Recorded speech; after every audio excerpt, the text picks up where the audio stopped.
This night, we step back to an age when bathing was nothing like you know it today. Physicians of the time tested theories, made mistakes, and chased cures through years of trial and error.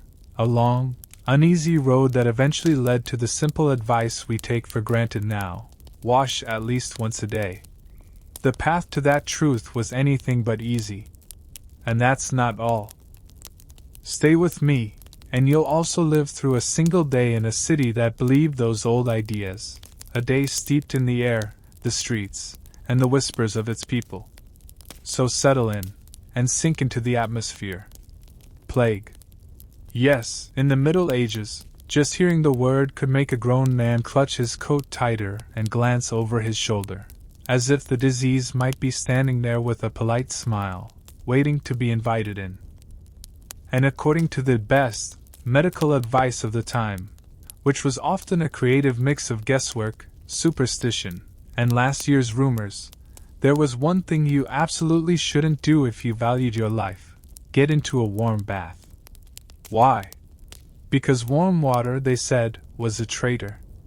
It made your skin's pores open, like tiny gates swinging wide for an invading army. And through those gates would march the miasma, the infamous bad air they believed carried plague, fever, and pretty much every illness known to man. If you were unlucky, you wouldn't just come out of the bath clean, you'd come out halfway to the grave. Imagine it. You've spent weeks without a proper wash, maybe months. Your friends have stopped sitting too close, your own clothes make you wrinkle your nose, and then, miracle of miracles, you're told there's a bath ready. A big wooden tub, water heated over the fire, a pinch of herbs to mask the smell. Steam rising, curling lazily up to the rafters. In any modern home, that's paradise. In the Middle Ages? That's a death sentence in a bucket. And it's not just the moment you sink in. No, the real danger, they thought, came when you got out. You'd be standing there, skin bare, pores wide open, hair dripping. Then a cool draft would sneak through the cracks in the wall, carrying with it the invisible plague. One breath, one shiver, and you were done for by morning. People told stories of neighbors who had bathed in the evening and were carried out by noon the next day. Nobody checked if those neighbors had also been coughing for weeks beforehand. Details like that only spoiled a good story. Even the smell of steam could make some suspicious. To them, the air above a hot bath was heavy, thick, almost alive, the perfect breeding ground for sickness. Stand too long in it, and you might feel lightheaded, which, of course, meant the miasma was already at work. Never mind that you'd just been sitting in a room the temperature of a bakery oven. In their minds, that dizzy spell was proof. Of course, we'll talk later about how much the water itself contributed to illness. And believe me, that's a whole other problem. Warm water, reused, shared with strangers. But let's not rush ahead. For now, just know that fear of the bath didn't come from dirt alone. It came from the conviction that bathing could kill you, and not slowly either. You might be wondering, did everyone believe this? Well, not exactly. Some stubborn souls bathed anyway, usually the wealthier ones who could afford private tubs and clean water. But even they sometimes did it with a kind of nervous ceremony, keeping the windows closed tight, rubbing themselves with oils immediately after, as if sealing the gates back up before the enemy could sneak in. And here's the strange part. In a way, they weren't entirely wrong. True, the plague wasn't carried by bad air, creeping into your pores, but stepping into warm, unclean water in a medieval town? Let's just say it wasn't exactly the safest thing you could do. And as you'll see in the coming scenes, and even more so in the factual stories we'll tell later, bathwater could hide far more than anyone wanted to think about. Still, this was only the first reason people stayed away from bathing. The water might have been deadly, yes, but sometimes the real danger was in the places where you found it, and the people who shared it with you. That's where we're headed next, into the crowded, overheated bathhouses where the steam wasn't the only thing making the air thick. If you somehow overcame your fear of catching the plague from a private tub, maybe you told yourself the water was fresh, or that you'd oil your skin afterwards, there was still one place almost guaranteed to undo your courage: the public bathhouse. Now, don't imagine clean, tiled rooms with scented soaps and polite attendants. No. Imagine a large wooden building smelling faintly of wet dog, overcooked cabbage, and something you can't quite name but are certain you don't want to. The air is heavy, steam hangs so thick it feels like you're chewing it, and somewhere in the distance, someone is coughing. Loudly. And often. The concept was simple. Everyone in town could come and bathe here. The problem? Everyone in town did. And they all bathed in the same water, or at least water that wasn't exactly new. A fresh tub might be poured in the morning, but by midday, it had already been home to a dozen bodies, each leaving behind whatever they'd brought in: sweat, skin, lice, maybe a few surprises you wouldn't spot until it was too late. You might think people would notice the risk. And they did, sort of. But the medieval mind had its own logic. If the bathhouse was busy, it must be popular. If it was popular, it must be safe. Besides, warm water in winter was rare enough that even the cautious were willing to pretend that suspicious floating speck wasn't moving on its own. Infection didn't just come from the water. It came from the benches where you sat waiting your turn, the towels you borrowed without asking, the shared cups of ale passed between strangers to make the heat more pleasant. You could walk in feeling fine and walk out with a rash, a fever, and a story about the bad air that got you. And yet, and this is important, bathhouses were social centers. You didn't just come here to wash. You came to hear gossip, make deals, meet friends. They were like medieval coffee shops, if coffee shops occasionally gave you ringworm. So even if you'd heard the rumors of skin diseases spreading here faster than market gossip, you still might find yourself in one, promising yourself you'd just soak for a minute, and somehow still be there an hour later. Of course, there was another reason some people avoided bathhouses entirely. And it had nothing to do with coughs, rashes, or mysterious floating bits in the water. It had to do with what else went on in these places, behind curtains and closed doors. And that, dear listener, is where the story starts to steam in a very different way. But before we get there, well, let's just say the church had more than a little to say about such things, and not much of it was polite. If you thought a medieval bathhouse was just a place to get clean, you'd be in for a surprise, and not the sort you could wash off. Because for many, the steam and the water weren't the only things heating up inside those walls. In most towns, the bathhouse had two reputations, one printed on the sign above the door, and another whispered in the tavern after dark. Yes, you could go there to bathe. But you could also go there to find company. The kind that didn't involve polite conversation over bread and ale. The line between bathhouse and brothel was so thin in some places that it might as well have been drawn in steam on the window. Picture the scene: downstairs, the tubs are crowded, the air thick, and voices echo off the beams. But upstairs, behind curtains, the business was different. A warm bath was an easy prelude to warmer activities, and some bathhouses stopped pretending otherwise. Prices might be written on a chalkboard, but not all services were listed. The church was not amused. To priests, these places were dens of sin disguised as houses of cleanliness. Sermons warned that a man might go in to wash his body and come out with his soul in need of scrubbing. Bathhouse owners didn't exactly deny it. After all, business was business. But they made small gestures to keep up appearances. A Bible on a shelf here, a crucifix nailed above a doorway there, as if a bit of holy wood could counteract everything else going on. For the poor, it was a public scandal. For the rich, it was just a little more discreet. In noble houses, a private bath, might be prepared for a lord and a select guest, complete with servants carrying trays of spice wine.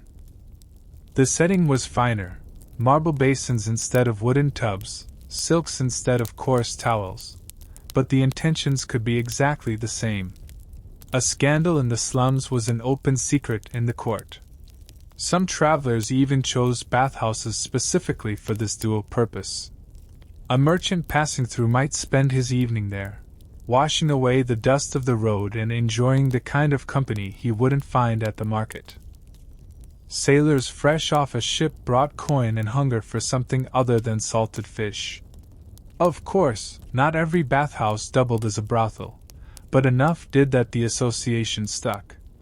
And that meant even an innocent visit could earn you a raised eyebrow from a neighbor, or worse, a whisper in the marketplace.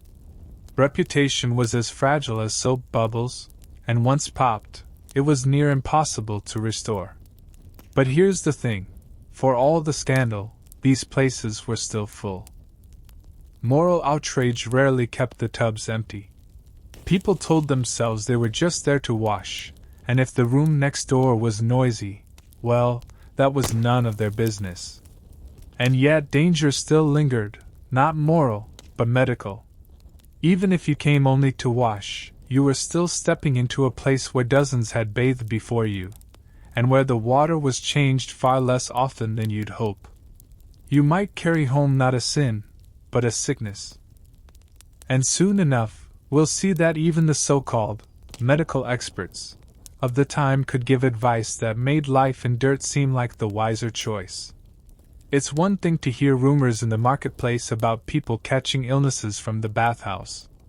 It's quite another when the people telling you to avoid the tub are wearing long robes, carrying books, and speaking with the confidence of those who believe they know the secrets of the body. Medieval medical experts, physicians, scholars, sometimes even barbers, could fill a room with their theories. Many insisted that bathing too often wasn't just unnecessary, it was downright dangerous. Warm water, they warned, didn't only open the pores to disease, it weakened the body itself, sapping the strength from your muscles and spirit. If the human body was a fortress, they said, bathing too often was like leaving the gates open and the guards asleep. Some of this advice came wrapped in fine Latin, copied from ancient Roman or Arabic medical texts. It sounded impressive enough to make a roomful of listeners nod along, even if what was being said boiled down to, "Don't wash too much or you'll make yourself sick." Physicians warned that the body had natural oils that should remain undisturbed, that bathing could loosen the humors and upset the delicate balance inside you. And once those humors were disturbed, well, anything could happen: fever, weakness, even madness. Of course, not everyone could afford the luxury of ignoring a physician's advice. The wealthy might schedule their rare baths according to a doctor's calendar, choosing only safe times of the year, usually spring or summer, when the air was warmer and the risk of a chill lower. Servants would prepare the water with scented herbs, thinking this would please both the master and his cautious doctor.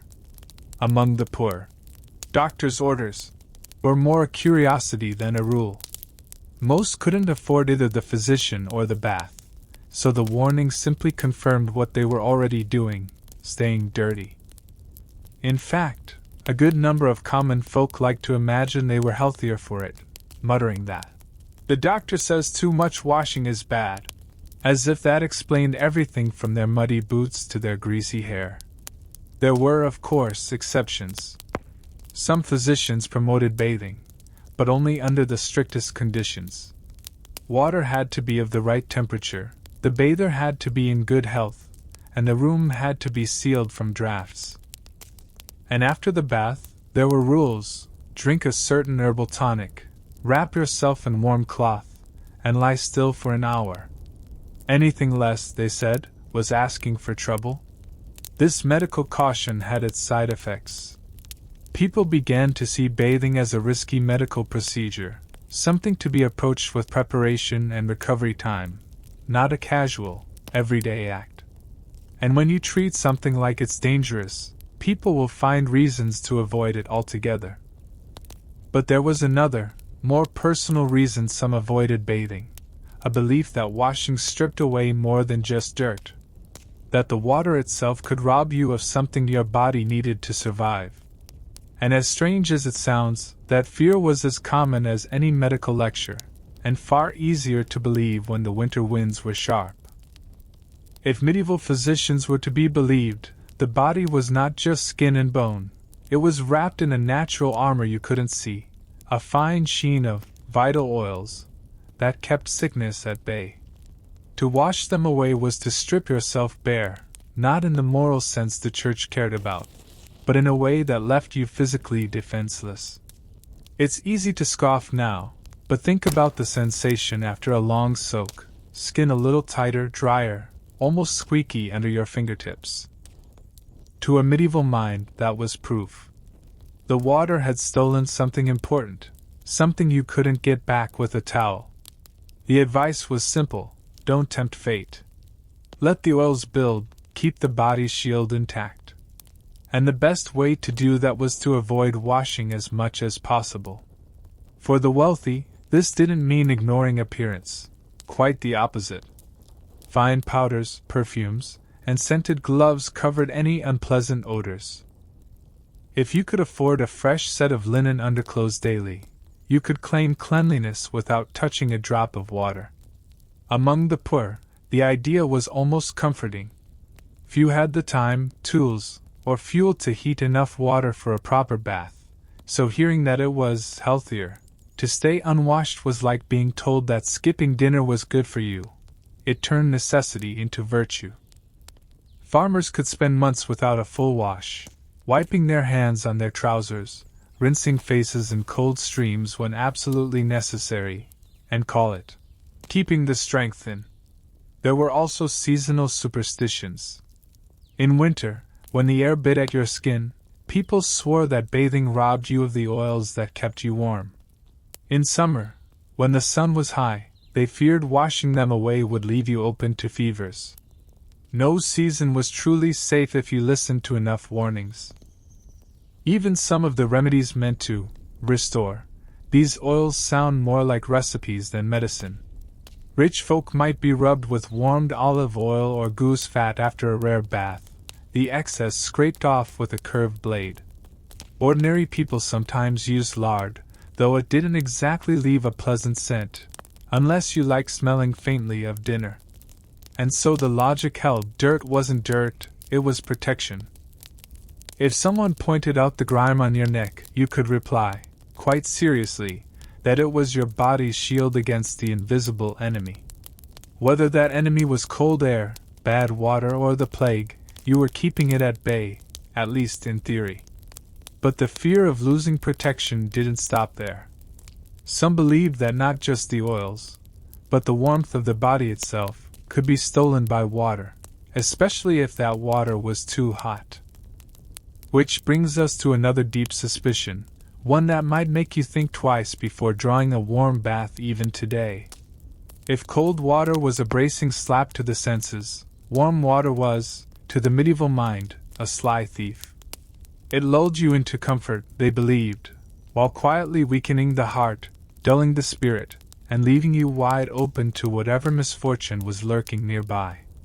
To them, cold water made the blood race and the mind sharpen. It closed the pores, sealed the body's strength in, and set the humors, those mysterious fluids believed to control health, back into proper balance. Warm water did the opposite.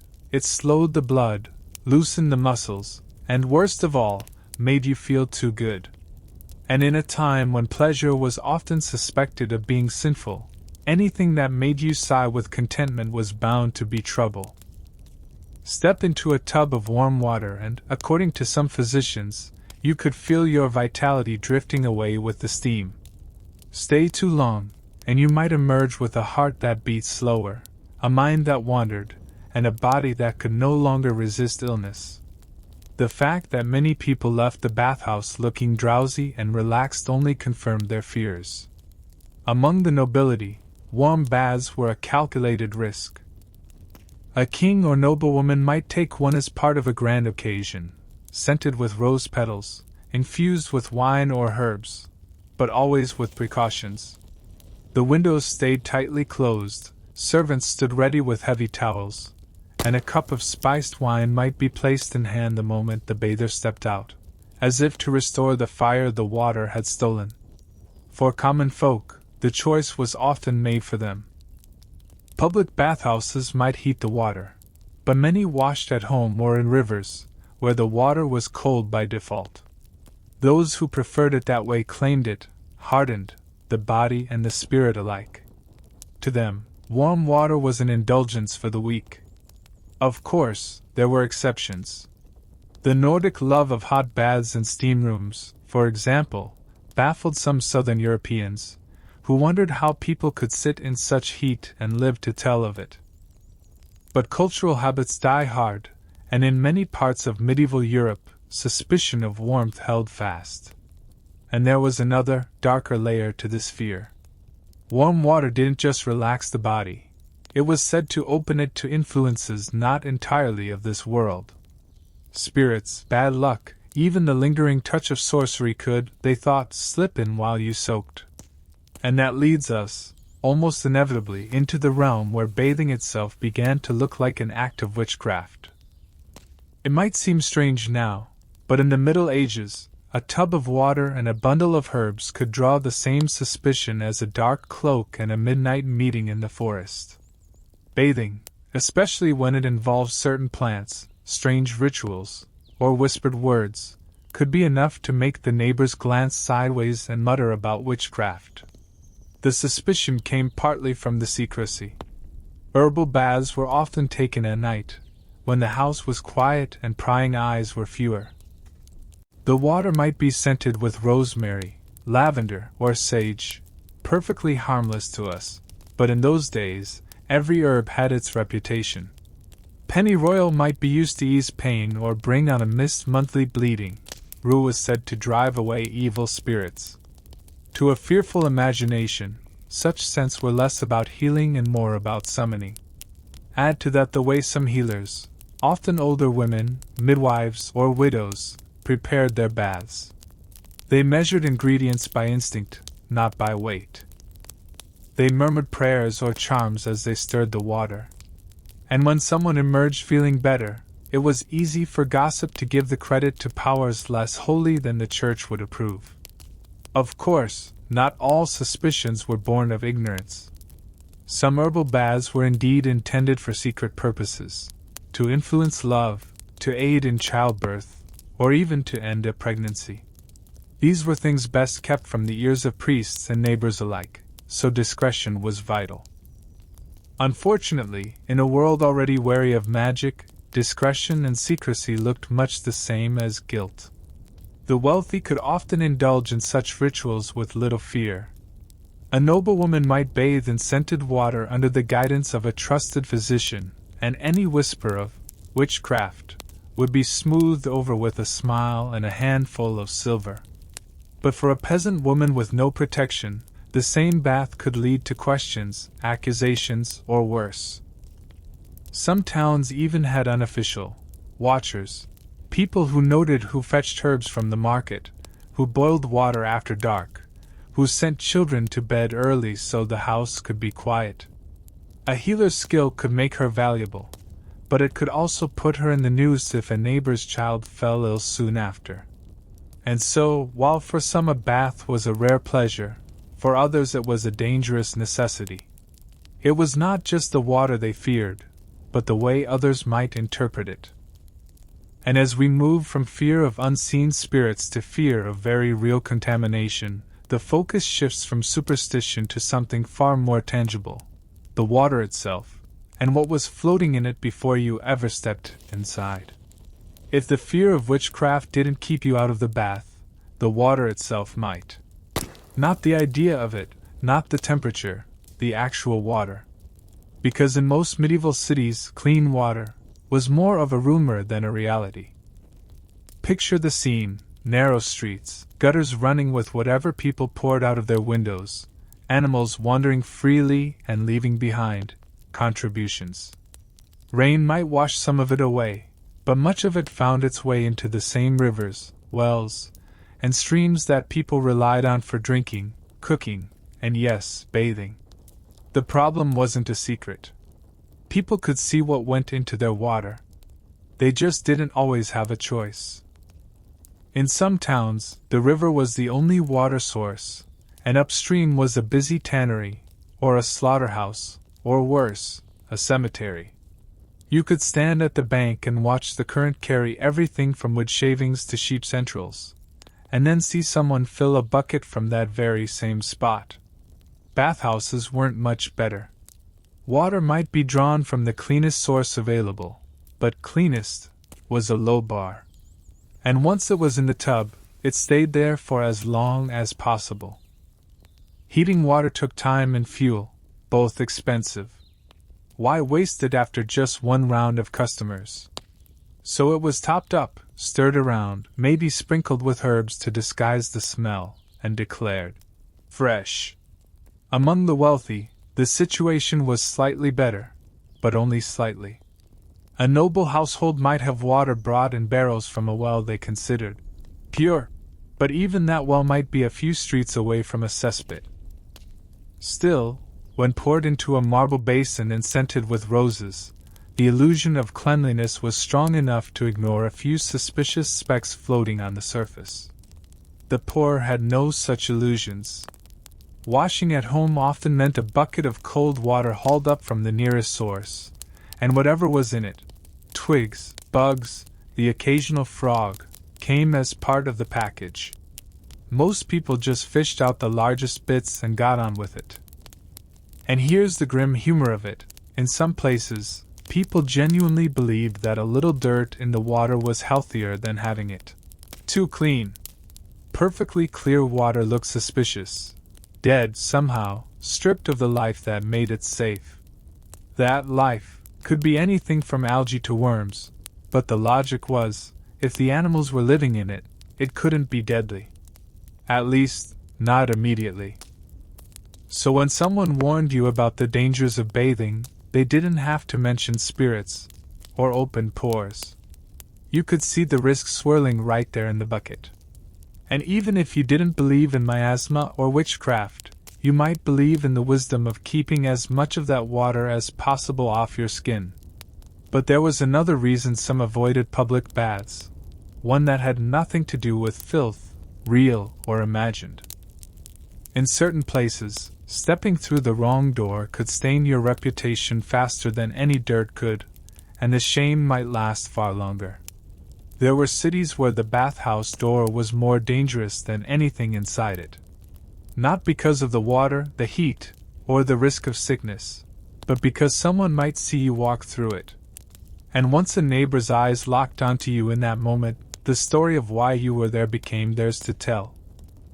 A visit to a public bathhouse didn't just say you were going to wash. It suggested all kinds of things, and most of them weren't flattering. Maybe you were meeting someone you shouldn't. Maybe you had money to spend on indulgences. Maybe you simply enjoyed yourself too much, and in a world that mistrusted pleasure, that was almost as bad as sin. Bathhouses that doubled as brothels didn't help the matter. Even if the one in your town was respectable, or as respectable as such places got, the association lingered. People liked their gossip simple, and "saw him at the baths" was enough to keep tongues wagging for weeks. Among the wealthy, reputation was currency.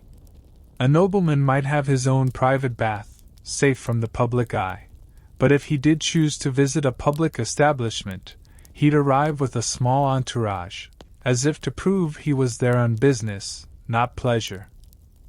A noblewoman might never set foot in one at all, preferring to bathe at home, even if that meant weeks between washes.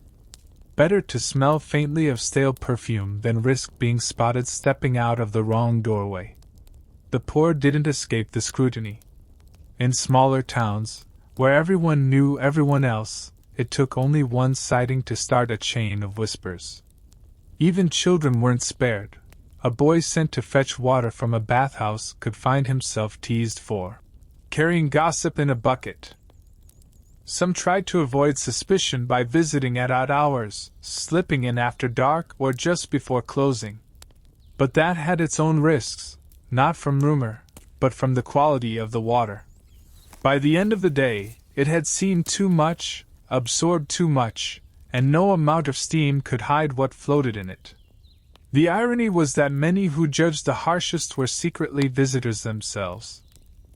A merchant might scowl at the bathhouse in public, then spend an hour inside when passing through a distant town where no one knew his face.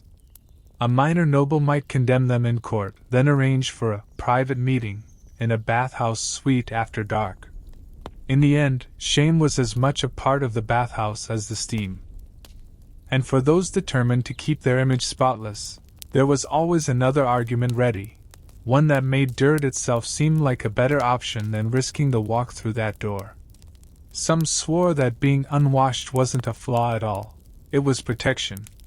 For some, dirt wasn't a problem, it was a blessing in disguise. A thin, stubborn layer of grime on the skin was thought to work like armor, sealing the body against the invisible dangers that drifted through the air or lurked in the water. Wash it away, and you washed away your defense. It wasn't just an excuse for laziness, though it certainly made life easier. The idea had roots in the same medical theories that warned against losing vital oils. If those oils formed the first barrier, then the dirt that stuck to them was simply another layer of protection. A crust, if you like, against the miasma. Farmers were among the staunchest believers. Working in fields from dawn till dusk, they had little time for bathing, and less for worrying about it. The sun baked the sweat into their skin, dust clung to it, and by evening, they felt they'd built their shield for the day.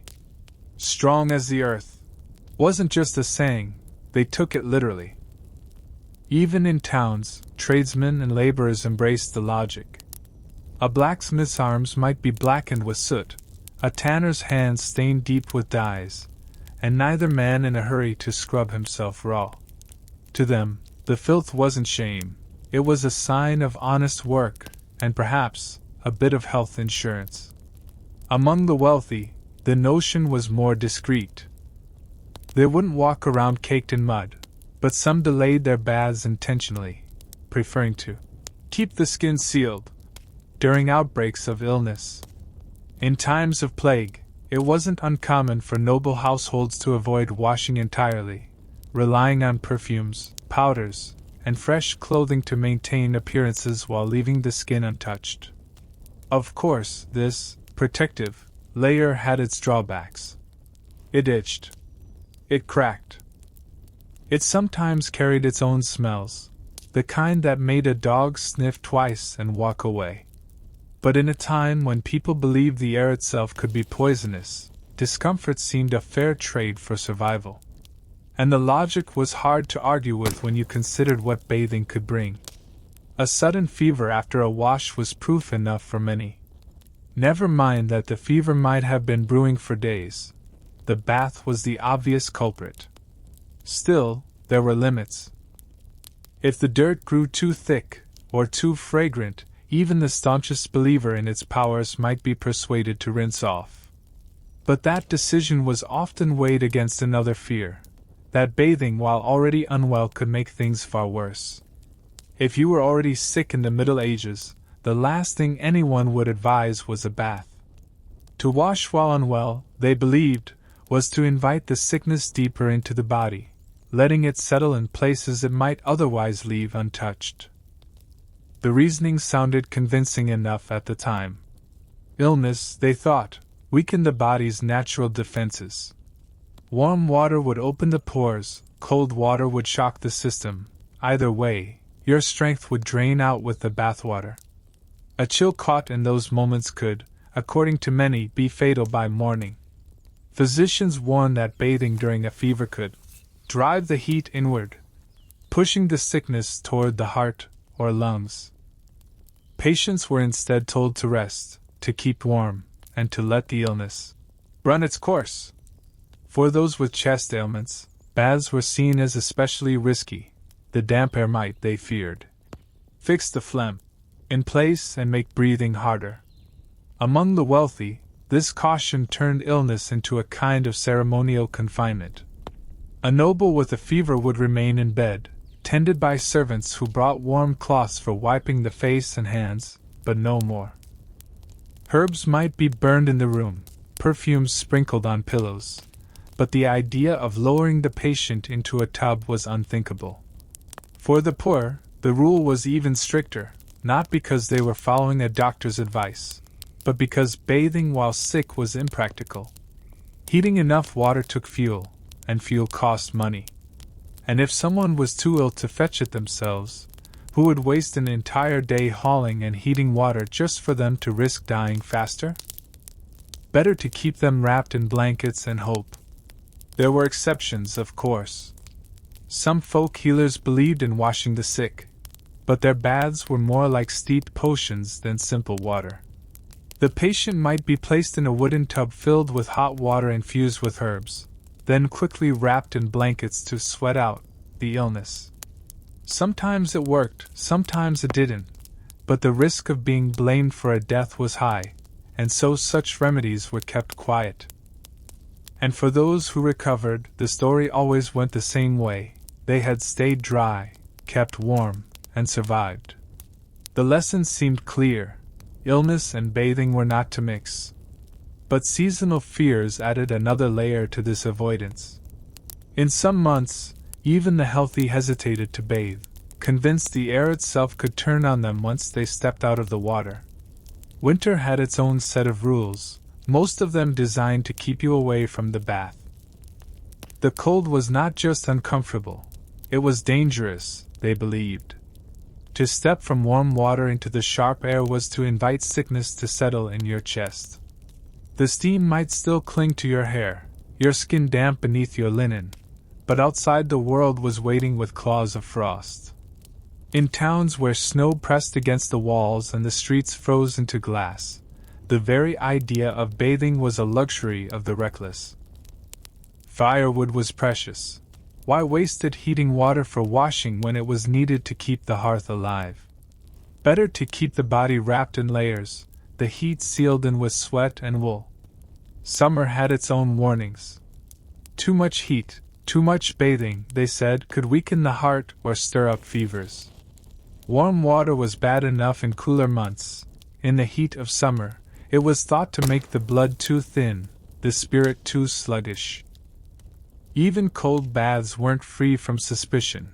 Sudden chills could shock the humors into imbalance, setting off illness that might last until the leaves turned. Some physicians recommended just 2 or 3 baths a year, carefully timed. One in spring, to prepare the body for the warmth ahead, one in late summer, to guard against the dampness of autumn, and one before winter, to seal the skin. Anything more was indulgence at best, folly at worst. Among the wealthy, these seasonal rules became part of the household calendar.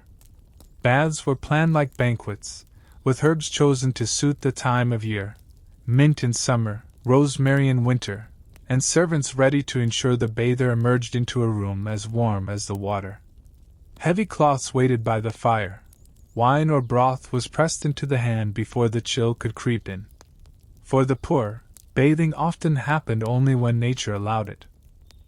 In summer, a river might serve well enough, though the water was shared with livestock and anyone else who wandered down to its banks. In winter, washing might be no more than a quick splash of cold water from a bucket, the hands red and stinging before the job was done. The fear was not entirely unfounded. A man could step from a warm bath into the winter night, and wake the next day shivering, his lungs rattling. A child could wade into a summer stream and days later burn with fever. Whether the bath was truly to blame didn't matter. The lesson passed down was clear: bathe with the seasons, or risk tempting them. And for those who lived by the strictest interpretation, months could pass without a single immersion. By springtime, they might claim to feel stronger for it, though the neighbors might quietly disagree. Yet even this discipline had its limits. In some places, it wasn't the wind or the frost that set the rules, but the cold weight of stone walls, and the vows spoken beneath them. Step through the cloister gate, and you entered a world where the seasons mattered less than the sound of the bells, and where a bath was rarer than a feast day. Inside the monastery, water was for the chalice, the kitchen, and the holy font. The body might see it only on special occasions, and even then, never with the kind of indulgence found in a noble's private chamber. Here, to bathe was not a habit, but an event. And like most events behind these walls, it was governed by rules so old that no one bothered to question them.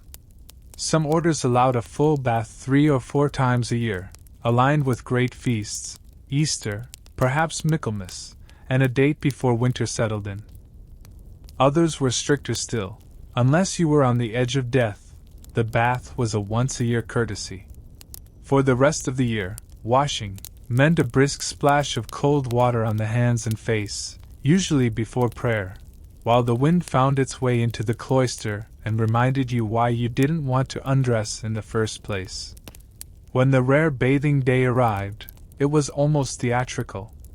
Huge copper kettles were dragged to the hearth, their bellies filled with water that hissed and steamed. Wooden tubs were lined along the stone wall, the first reserved for the abbot, the warmest water his by right. By the time the youngest novices took their turn, the heat was gone and the water had gone cloudy, flecked with stray herbs that had long since given up their scent. Modesty was non-negotiable. Linen shifts stayed on, and silence was expected, though a cough, a muffled laugh, or the sound of teeth chattering might sneak through the quiet.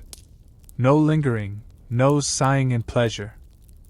Dry off quickly, dress, and return to your duties before anyone could accuse you of enjoying it too much. For new arrivals, the adjustment could be itchy. A man used to washing weekly might find himself scratching at his scalp by the end of the first month. The robe you wore day after day would hold the smoke from the kitchen, the scent of the garden, and a faint trace of the last rainstorm you were caught in. But the monks would tell you, with the kind of calm that brooked no argument, that this was humility, not neglect. Visitors from the outside world sometimes struggled with this logic.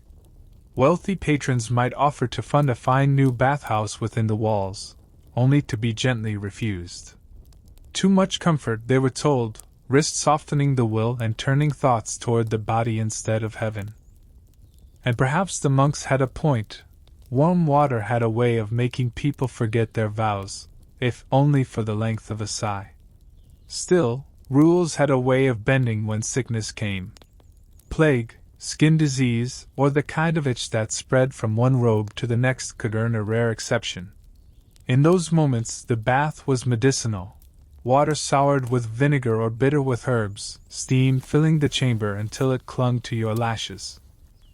No one lingered then either. The cure was as unpleasant as the ailment. Life here was a lesson in doing without. Without meat most days. Without speaking more than necessary. Without washing until the calendar, or the abbot, allowed it. And yet, outside these stone walls, there were people who believed in a different kind of cleanliness altogether, one that had nothing to do with water, and everything to do with the state of the soul.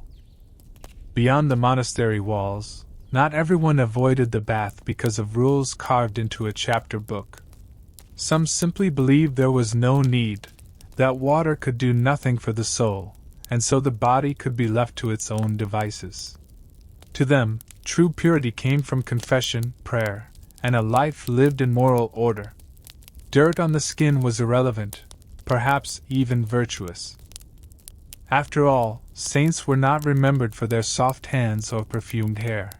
They were remembered for the lives they endured, and those lives were rarely clean.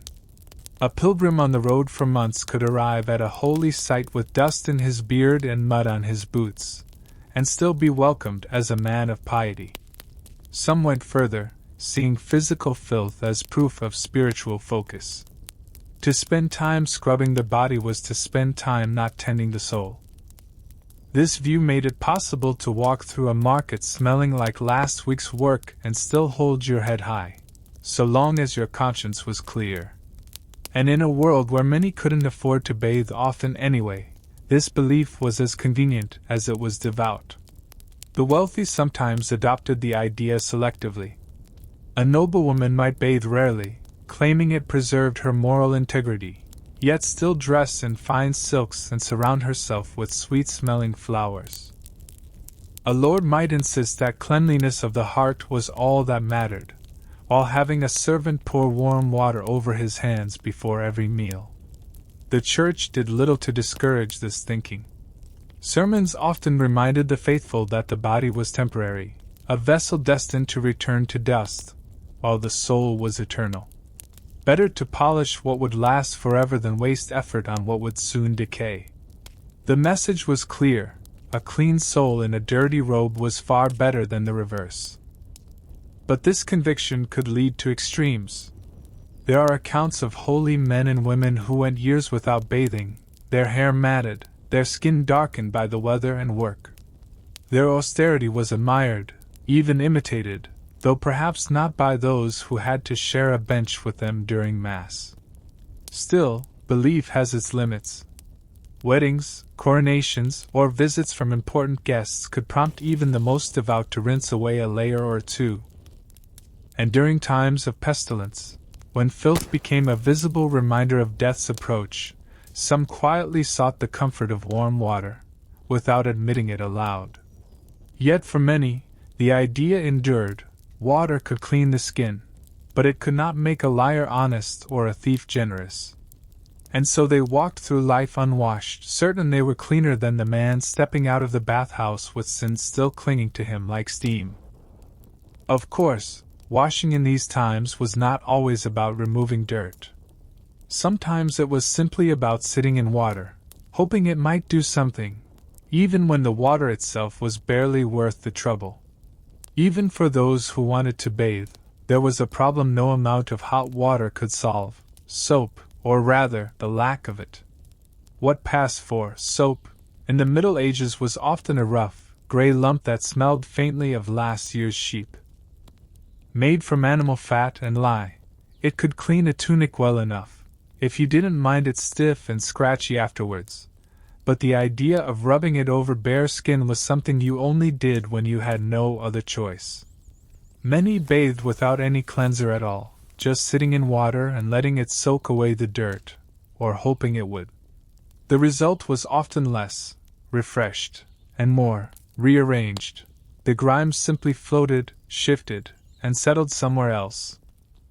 A man could emerge from the tub feeling cleaner, but that was mostly the work of the heat and the illusion of effort.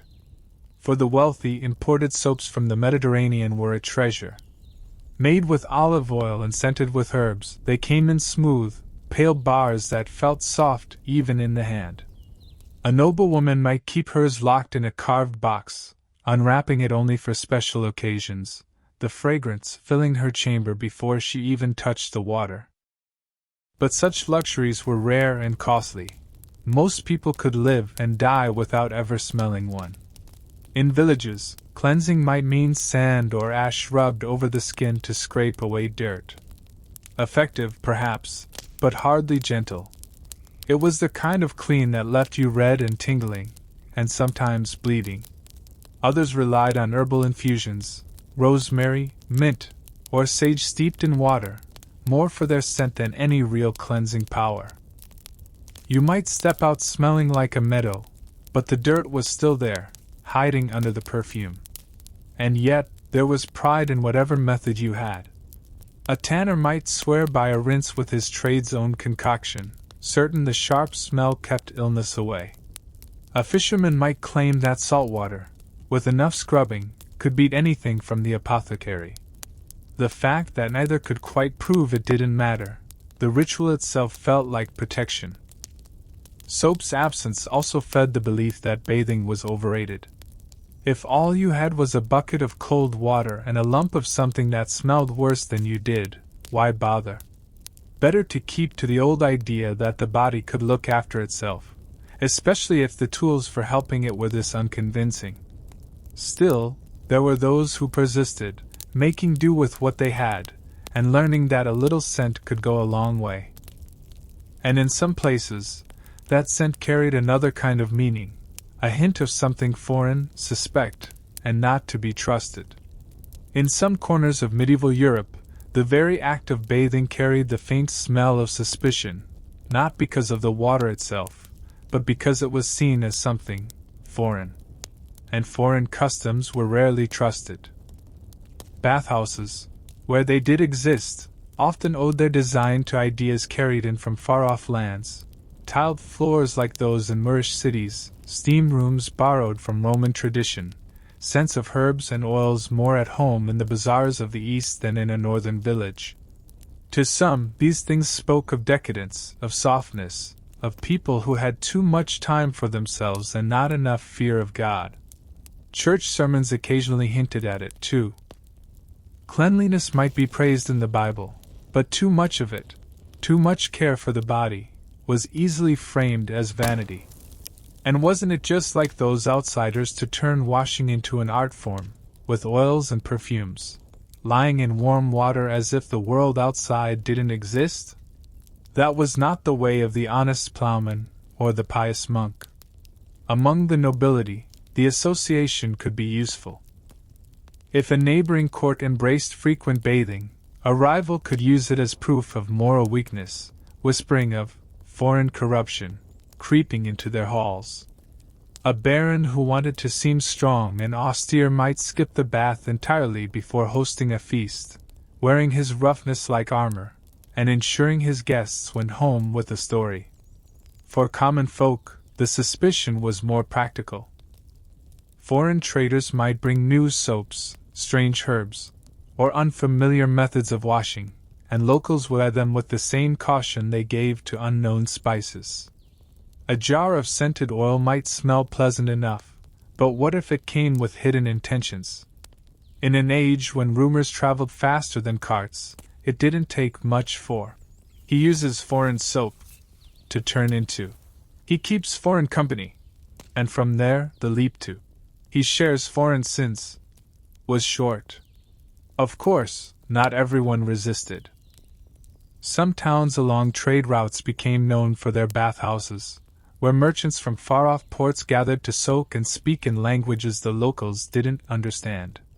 The air inside was heavy with steam and the smell of resin, a world apart from the cold streets outside. For some, that strangeness was part of the appeal. For others, it was precisely the reason to stay away.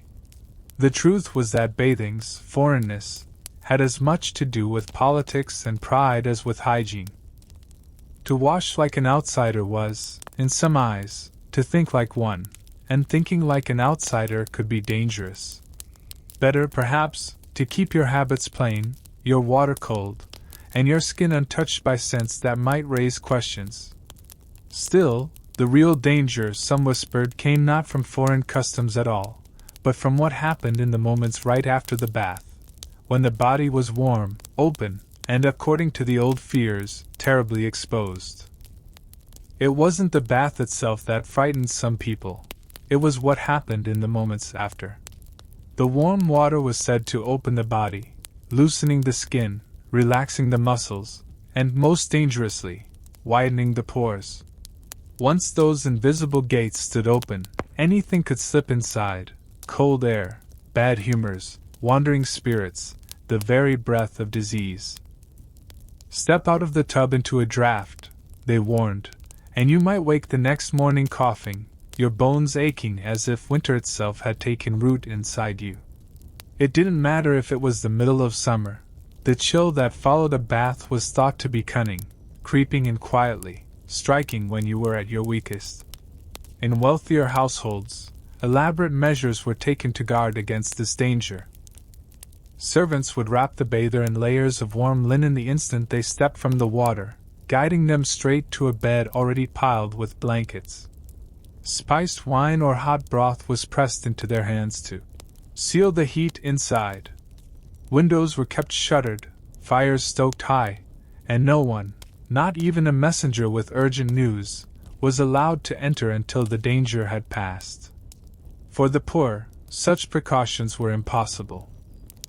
Leaving the public bathhouse meant stepping directly into the street, the wind curling around damp hair and soaking clothes. Some hurried home, clutching their cloaks tight, while others lingered in the warmth of the bathhouse's main room, waiting for their skin to dry before braving the cold. The unlucky ones, those who had no home nearby, might spend the night in that same room, curled in a corner, hoping the last embers of the fire would keep the sickness away. The fear wasn't always about cold air. In some places, people whispered that evil spirits preferred to attack the freshly bathed, slipping into the body through those same open pores. A charm worn around the neck, or a quick prayer muttered under the breath, might keep them at bay, but only if you remembered to do it before leaving the water. Forget, and you might carry something home with you that no priest could bless away. Even those who laughed at such tales often took care not to bathe before a long journey or an important meeting. Why risk arriving with a fever, or worse, when you could put it off for another day? There were enough stories of travelers who had taken a bath the night before setting out and never reached their destination to make the warning stick.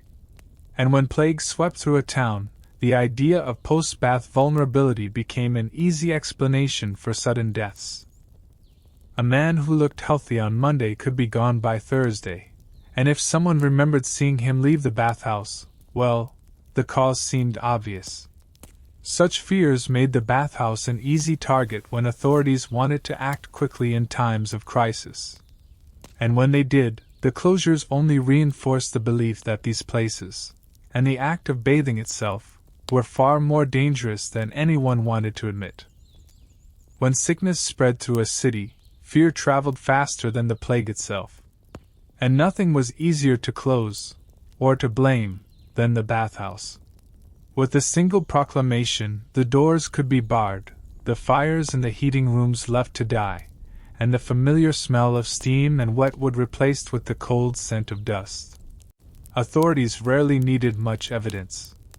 The reasoning was simple.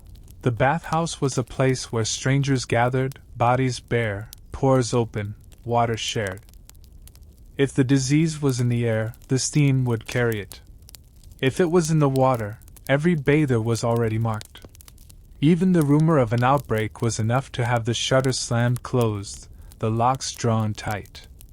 In some towns, the closures were temporary, a precaution until the sickness passed. In others, weeks stretched into months, and by the time the doors opened again, the regulars had found other ways to keep themselves clean, or decided they didn't need to bother at all. The habit of bathing, once broken, could be hard to restore. For the poor, the closure of a public bathhouse was more than an inconvenience. It could mean losing the only warm, private place they had in the entire city. A laborer might come there not just to wash, but to thaw his bones after a winter day in the streets. A washerwoman might use the steam to ease her aching hands. With the bathhouse gone, so was their refuge. For the wealthy, closures were an inconvenience only if they were traveling. At home, a noble could still order a tub to be filled, the water heated, the room sealed against drafts. But even in their guarded halls, the fear seeped in. Servants whispered about the dangers of bathing while the sickness was abroad, and some households quietly abandoned the practice until the city was declared safe again. Politicians understood the symbolism. Closing the bathhouse showed decisive action, even if it did little to stop the spread. It was a public gesture, a visible wall against an invisible enemy. And once the precedent was set, it became tempting to use the same tactic for other purposes. Punish a rival by shutting down the bathhouse he owned, or close the one near the quarter that was getting too unruly. Sometimes, closures became permanent. The building might be converted into a warehouse, a stable, or left to crumble into ruin. The memory of what it had been faded slowly, replaced by the belief that it had always been a place of danger. Even years later, people might pass the empty shell of a bathhouse and mutter about the sickness it had once spread, as if the steam still clung to its stones. And yet, despite the fear, despite the closures, there were some who missed the bathhouse enough to risk their health and their reputation. They would seek out other places to wash, or to gather, or to slip into the warm water in secret. But secrecy brought its own dangers, especially in a world where the unclothed body was a subject of suspicion all on its own. For some, the real danger of the bathhouse wasn't the water, or the steam, or even the sickness. It was the fact that everyone inside was naked, or at least near enough to it to make the church uneasy. Flesh, they warned, was a gateway to temptation, and temptation rarely stayed on the far side of that gate. Moralists saw public bathing as an open invitation to sin. Men and women might arrive separately, but walls and curtains were thin, and laughter carried. Servants moved between rooms. Glances lingered. And if a bathhouse also happened to have a side door leading to a quieter upstairs chamber, well, some customers left far cleaner than they arrived. Preachers thundered from pulpits about the heat of the bath, stirring the heat of the blood. They reminded their flock that the devil didn't need much more than a careless glance and a moment of weakness to do his work. And in the bathhouse, there were plenty of both. The body, stripped of its daily armor of cloth, was suddenly just skin, and skin, no matter how ordinary, could become dangerous in the wrong light. Rules sprang up to guard against it. Separate hours for men and women. Modesty cloths that clung to the body like wet leaves. Strict silence, so there'd be no flirtation in the steam. But rules were only as strong as the will to follow them, and bathhouses were places where the will tended to soften, much like the skin. The suspicion ran so deep that even being seen walking into a bathhouse could be enough to stain a reputation. A married man might have to explain to his wife why he had been there at all. A young woman, seen slipping inside, could find herself the subject of market gossip before she'd even dried her hair. It didn't matter if she'd gone only to wash. The image of her behind those doors was enough. For the pious, this fear of appearance was reason enough to avoid the place altogether. Better to stay home and wash in a small wooden basin, where no one could question your motives. For others, the risk was part of the thrill. The idea that a simple bath could carry the weight of scandal was enough to make it tempting. And so the bathhouse became a place of double meaning, to some, a practical necessity, to others, a den of moral danger. Yet whatever people believed, the suspicion lingered, feeding into a slow, steady shift away from bathing altogether. Because, in the end, if the water could sicken you, and the air could curse you, and the company could ruin you, then why bother with the bath at all? By the later Middle Ages, the reasons for avoiding a bath had piled up like winter firewood. Fear of sickness. Fear of sin. Fear of looking like someone with too much time and too little sense. Bit by bit, the idea of bathing as a normal part of life began to fade, replaced by something quieter, drier, and to many far safer. In towns, public bathhouses closed or fell into disrepair, their tiled floors cracking under the frost of years without steam. The buildings might be turned into workshops, storehouses, or simply left to crumble. People walked past them without a second glance, as if they had always been part of the street, just another shadow in the wall. At home, the ritual of the full bath became rare. Instead, people washed in pieces, a quick rinse of the hands before meals, the face splashed with cold water in the morning, the feet scrubbed after a long walk. The rest of the body was left to its own rhythms. Fresh linen was considered as important as water, and the changing of clothes became its own form of cleansing. For the wealthy, perfumes and scented oils stood in for the bath. A nobleman could mask the smoke of the hearth and the sweat of the hunt with ambergris or rosewater, while a lady might dust herself with crushed herbs, leaving a trail of fragrance in the air without touching a drop of water.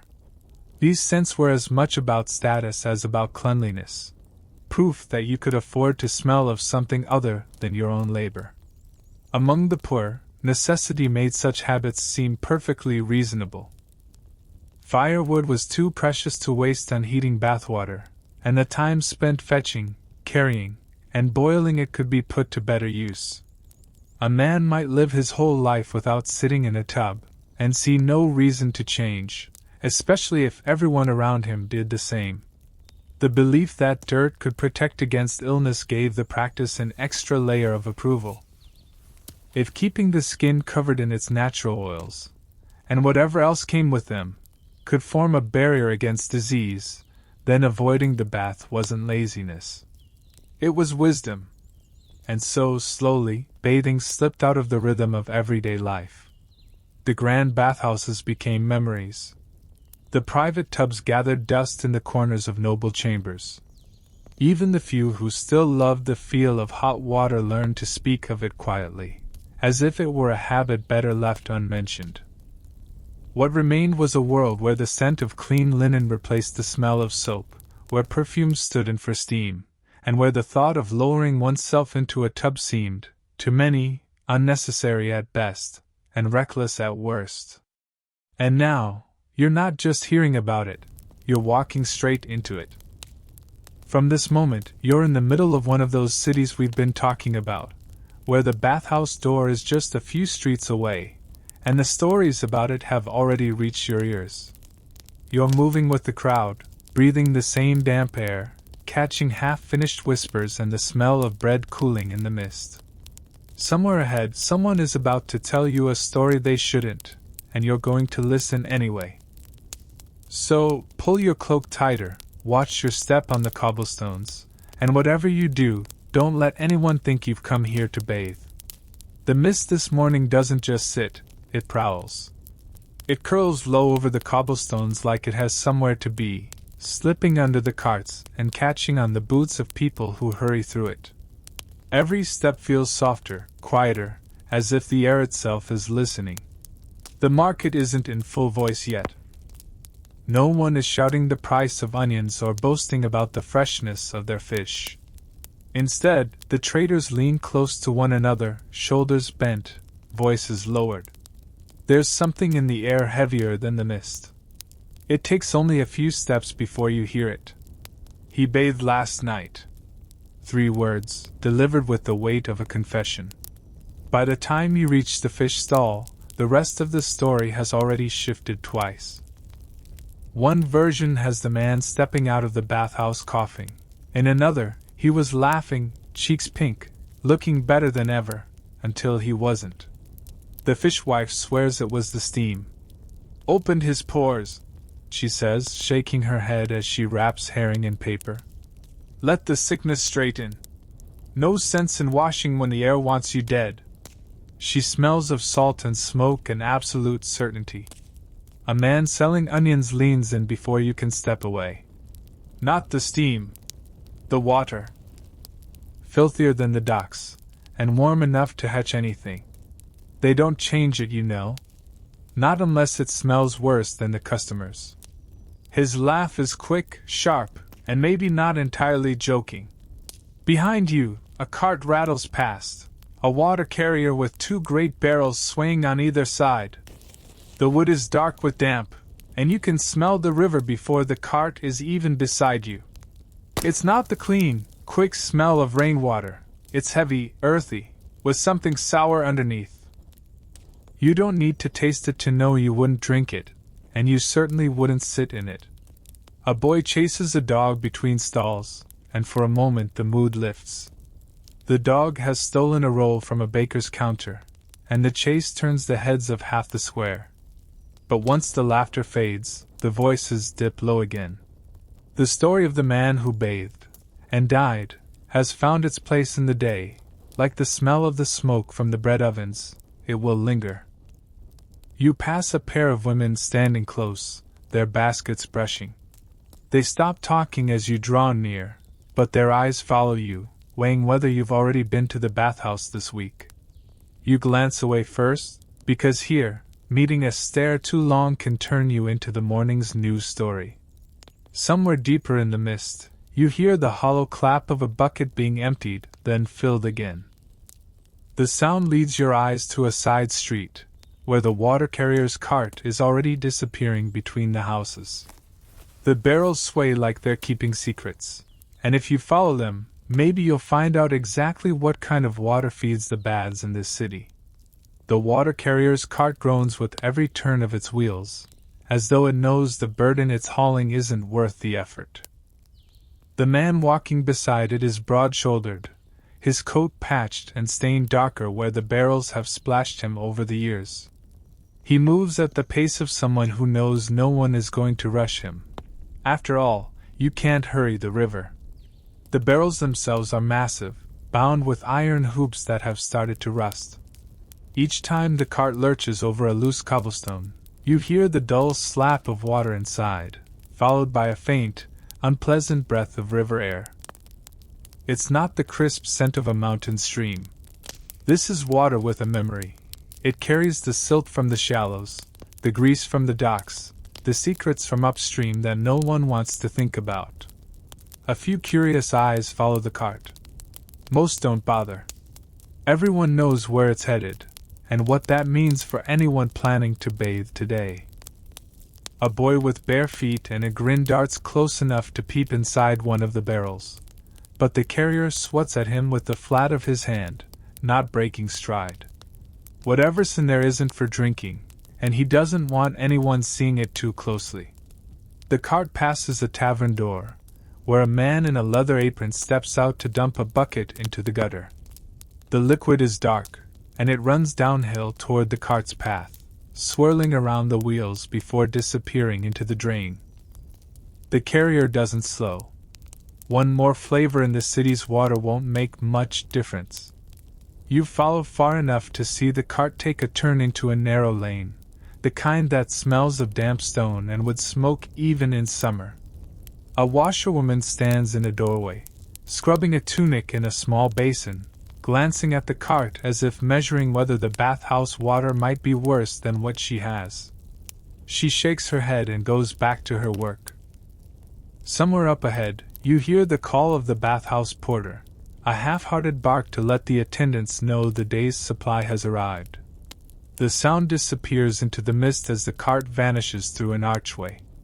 You're left with the faint slosh of the barrels in your ears and the sour tang of river water lingering in your nose. You could turn back toward the market. But part of you wonders, if this is what feeds the baths, what does it do to the people who step inside? And maybe, just maybe, you'll find out before the day is done. You don't make it 3 steps toward home before she spots you, the neighbor with the eyes that can strip varnish off a church door. She's leaning out of her window, elbows on the sill, wrapped in a shawl that might be older than you. "Don't you even think about it," she says without telling you what it is. She doesn't need to. In this weather, in this city, there's only one thing worth warning about. Her voice drops lower, though there's no one else in earshot. The air's too wet. It seeps right in if you've been foolish enough to open yourself up to it. You'll be coughing before sundown, mark me. She smells faintly of onions and wood smoke, and the steam curling from the pot behind her tells you she's been cooking since dawn. Probably a soup to keep the sickness out, though you suspect it keeps most visitors out too. You start to protest, but she waves a hand sharp enough to cut you off mid-thought. "You think you're stronger than the man from the river street? He bathed yesterday. Look where that got him." She leans closer, lowering her voice to a conspiratorial hiss. "They say he was whistling on the way there. No one whistles in this city unless they're asking for trouble." Somewhere behind her, a cat yowls. She turns her head, shouting something sharp into the shadows of her kitchen, then swivels back to you without missing a beat. "And don't think I won't know if you go. I see everything from here." The mist thickens between you, carrying the faint sound of coughing from somewhere down the street. Her eyes flick toward it, then back to yours. "Hear that? That's what the bath gives you. Not worth the soap it takes to wash your hands after." She retreats inside, the window closing with a final, decisive thud. You stand there for a moment, the smell of her cooking still hanging in the air, wondering whether her warning was meant to keep you safe, or just to keep the bathhouses next story from landing too close to her own door. Either way, the sound of that cough is still in your ears as you walk on. And now, the street ahead is leading you closer to the place she most wanted you to avoid. The street narrows as you walk, the mist collecting in pockets where the sun hasn't yet found its way. The smell changes first. Less of bread and wood smoke, more of damp stone, wet cloth, and something faintly sour. Then you hear it, the muffled coughs. Not the kind a polite person hides behind a handkerchief, but the open, hacking sort that carry across a room. It comes from behind a pair of heavy wooden doors, warped with age and darkened by steam that has seeped into the grain over decades. Above them hangs a painted sign of a wooden tub, the paint flaking, the edges curling. The hinges groan as someone pushes out into the street, letting a puff of warm, wet air spill into the cold. That air hits you like a memory you'd rather not have. It's a blend of tallow candles, wet wool, and the sharp tang of river water, all stirred together and heated until no single scent can escape. Inside, you glimpse shapes through the misted light, bare shoulders, towels clinging to skin, a man leaning back on a bench as another pours water over his head. There's laughter in there, but it's the loose, slippery kind, like coins rolling toward the edge of a table. The coughing comes again, closer this time, and you realize it's not just one voice. A pair of boys loiter near the doorway, whispering to each other and glancing at you like they're wondering if you're brave, or stupid, enough to step inside. One spits into the gutter, the other grins as if he already knows the answer. You keep walking, though your pace slows just enough to catch the rest of the scene. A woman in a faded blue dress slips out from a side door, hair still damp, shawl pulled tight. Her eyes dart down the street, then away. She moves quickly, as if speed might dry her before the cold air can. The sound of the doors closing behind you is almost a relief, but the smell follows a little longer. And though you didn't go in, the place leaves its mark, the cough in your ears, the heat on your cheek from that brief breath of steam, and the feeling that someone inside watched you as closely as the boys at the door. Up ahead, the street opens wider, and there's the faint promise of fresher air. But the bathhouse stays in your mind, clinging the way its scent clings to the stones, stubborn, and not entirely clean. The heat inside doesn't greet you, it swallows you whole. The door closes and the outside world, the mist, the cobblestones, the cold, is gone. Here, everything is soft, wet and close. The steam hangs heavy, rolling from the stone hearth where water hisses onto hot rocks.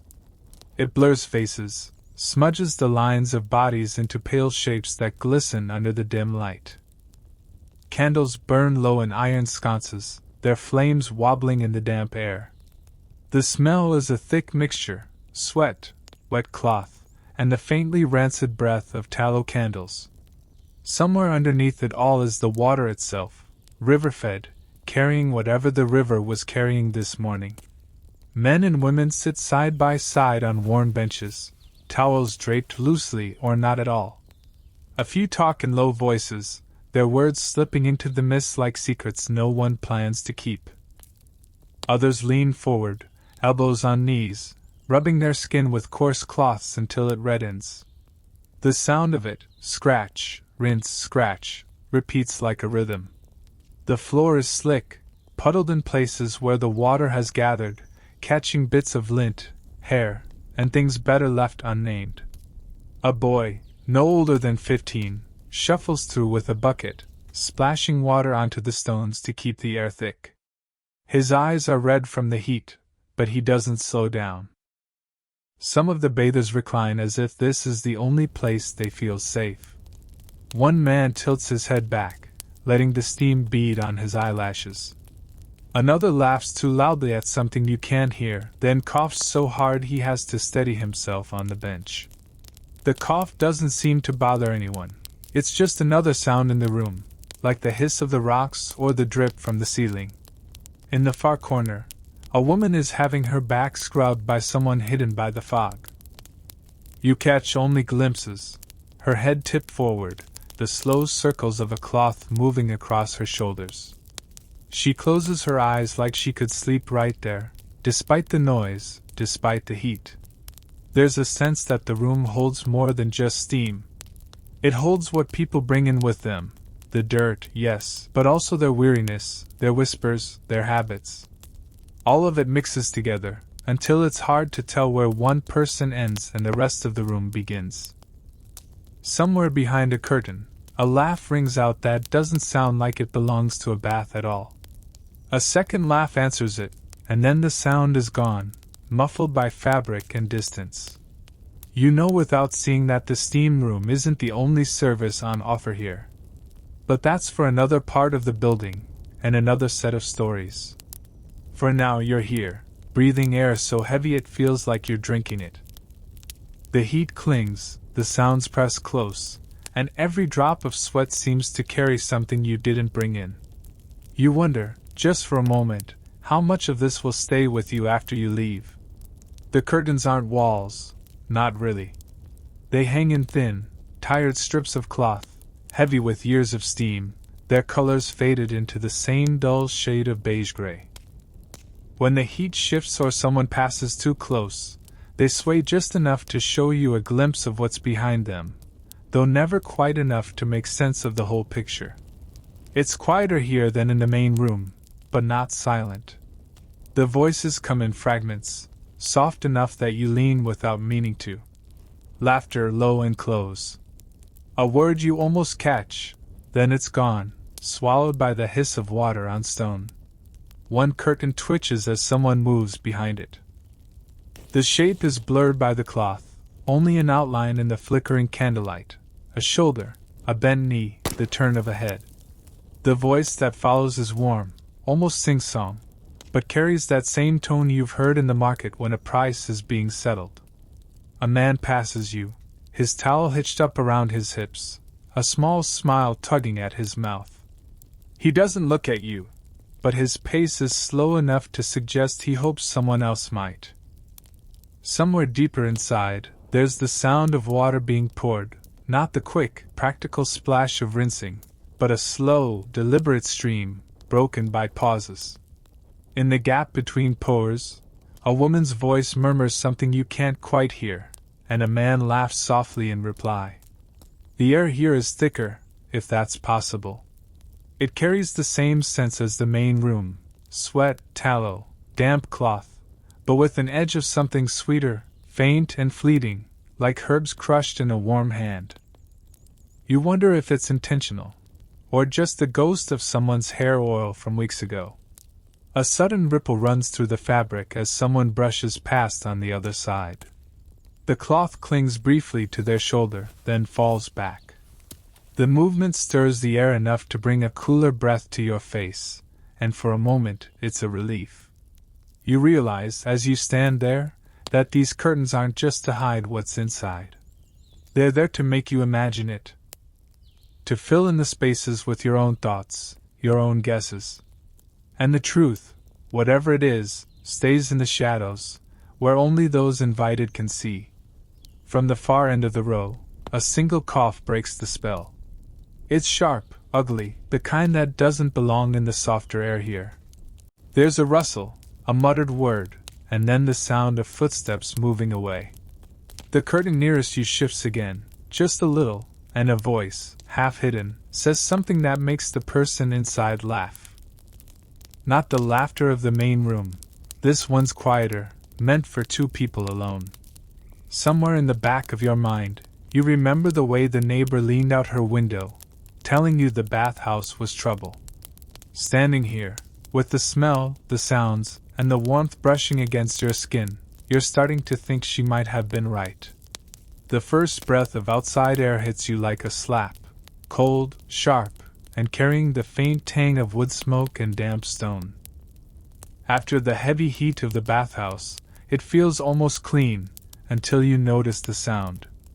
It rises above the murmur of the market, a voice that could split timber if it tried, already slicing through the chatter of traders and the clink of coins.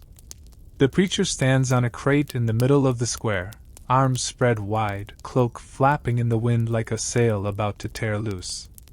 "Sin steams from that place," he shouts, jabbing a finger back in the direction you came from. His voice cracks on the word sin, but it doesn't slow him down. "Steam and sickness, both. You think the water is there to cleanse you? No! It's there to open you up for the devil to walk right in." People have gathered, some nodding along, others pretending not to listen while very much listening. A butcher leans on his block, wiping his hands on his apron as if the words themselves might be greasy. Two boys laugh behind their hands, until the preacher's eyes find them and they go suddenly still. He paces on his crate, careful not to fall, his boots squeaking against the damp wood. "And what else happens behind those doors?" His voice drops lower now, forcing people to lean in. "What else, besides the washing of skin, goes on when the curtains are drawn?" There's a collective shifting of feet, a few uncomfortable coughs. A woman near the front crosses herself, though whether in agreement or in defense, it's hard to tell. The preacher points straight at her. "You know. You've seen the look in their eyes when they leave.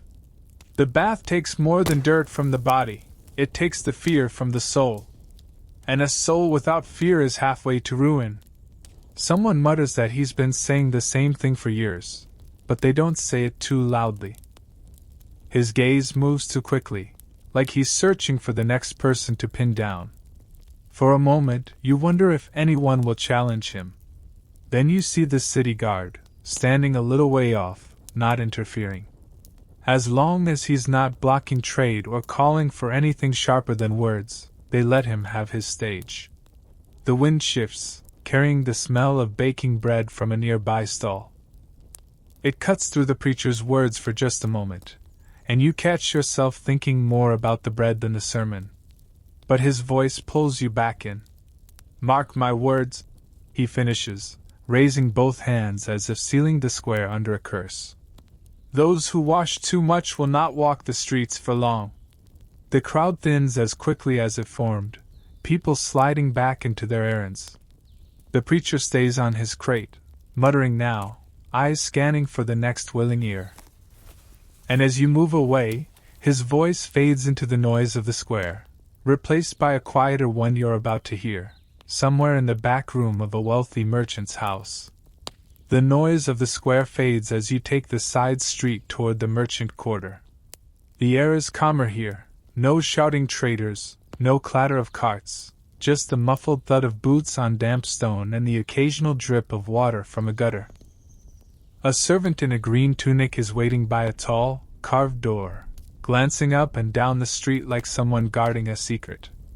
He ushers you in without a word, and the difference is immediate.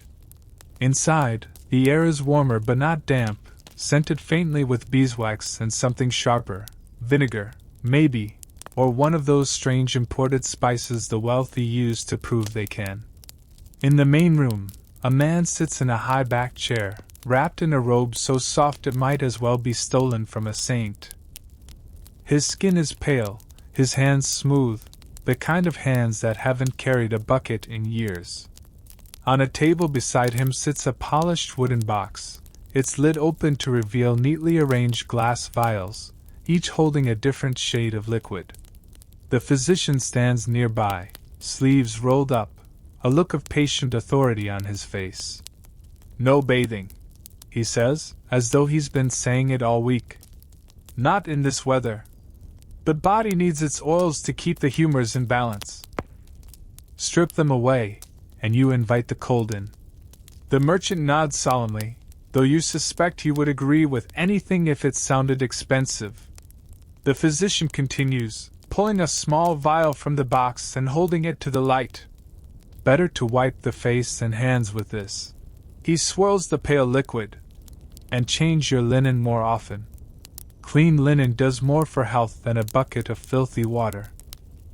There's a murmur of agreement from a woman seated by the hearth, her hair pinned with silver combs. She sniffs delicately, as if the very idea of public bathwater might stain her lungs. You notice the physician's boots, spotless, and wonder when he last saw the inside of a bathhouse. Probably never. His work is here, in the soft light and heavy curtains, far from the steam and the coughing. He sets the vial down and leans forward, speaking lower now. And if anyone tells you the bath will strengthen you, ask them why so many leave it weaker than they went in. He smiles faintly, the kind of smile that hides more than it shows, and begins packing his vials away. The merchant waves a hand for the servant, who appears with a tray of wine and spice bread. You're offered neither, but you catch the scent as you're shown back to the door. It's rich, sweet, and nothing like the air outside. When the door closes behind you, the street feels colder.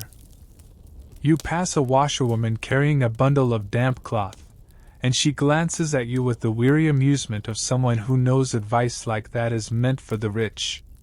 For the rest, there are cheaper, and stranger, ways to stay clean. If the merchant's quarter smells of beeswax and spiced wine, the tavern at the edge of the laborer's market smells of wood smoke, sweat, and the stubborn belief that dirt is a blessing. The room is dim, lit by the orange glow of a fire that's been burning so long it feels like part of the furniture. Benches creak under the weight of men in rough wool and leather, their boots dusted white from the lime at the quarry or caked dark from the riverbank. No one here seems to notice, or care, that the floor beneath them is sticky. A man with shoulders as wide as the table he's leaning on slaps his mug down and announces to anyone who'll listen. A layer of dirt keeps the sickness out. He grins into the firelight, as if daring someone to argue. Washed my hands once last winter. Caught a fever 2 days later. Never again. There's a ripple of agreement, punctuated by the thud of mugs against wood. A thin man with a crooked nose chimes in. My uncle bathed before harvest. 3 days later, we were burying him instead of the barley. He shrugs, as though the connection is obvious to everyone but the dead uncle. At a table in the corner, 2 younger men compare the color of the grime under their fingernails, laughing like boys swapping battle scars. One claims the river mud on his boots has been there since midsummer. The other nods solemnly, as if this is an achievement worth respect. The tavern keeper, a woman with arms strong enough to lift a barrel on her own, wipes the counter with a cloth that looks dirtier than the wood beneath it. You lot can keep your dirt, she says with a smirk. But don't put it in my ale. There's laughter, but not much movement to suggest anyone plans to wash their mugs before the next round. The air is thick with the smell of damp wool steaming by the fire, and the faint sour tang of spilled beer soaking into the rushes on the floor. In the corner, a dog scratches itself with noisy dedication, sending up a puff of dust that drifts lazily in the firelight. A man near the hearth leans back on his bench, running a hand over his beard like he's stroking a prized possession. You ever see the gravedigger sick? He asks the room. Covered head to toe in dirt every day, and still going strong. Heads nod. The argument for them is settled. Someone coughs, a deep, chesty sound, but no one flinches. Around here, coughing is just part of the soundtrack, like the clink of mugs or the crackle of the fire. You sip from a mug that's been set in front of you without asking and try not to think too hard about where it's been. The ale is warm, cloudy, and far from fresh, but it's shared freely. Here, that's the real measure of trust. A voice at the next table says, Baths are for people with nothing better to do than get sick. The others laugh, and the conversation shifts to the price of grain, the winter ahead, and which neighbor's roof will collapse first under snow. But even as the talk drifts, the logic stays, better to keep the dirt you know than risk the water you don't.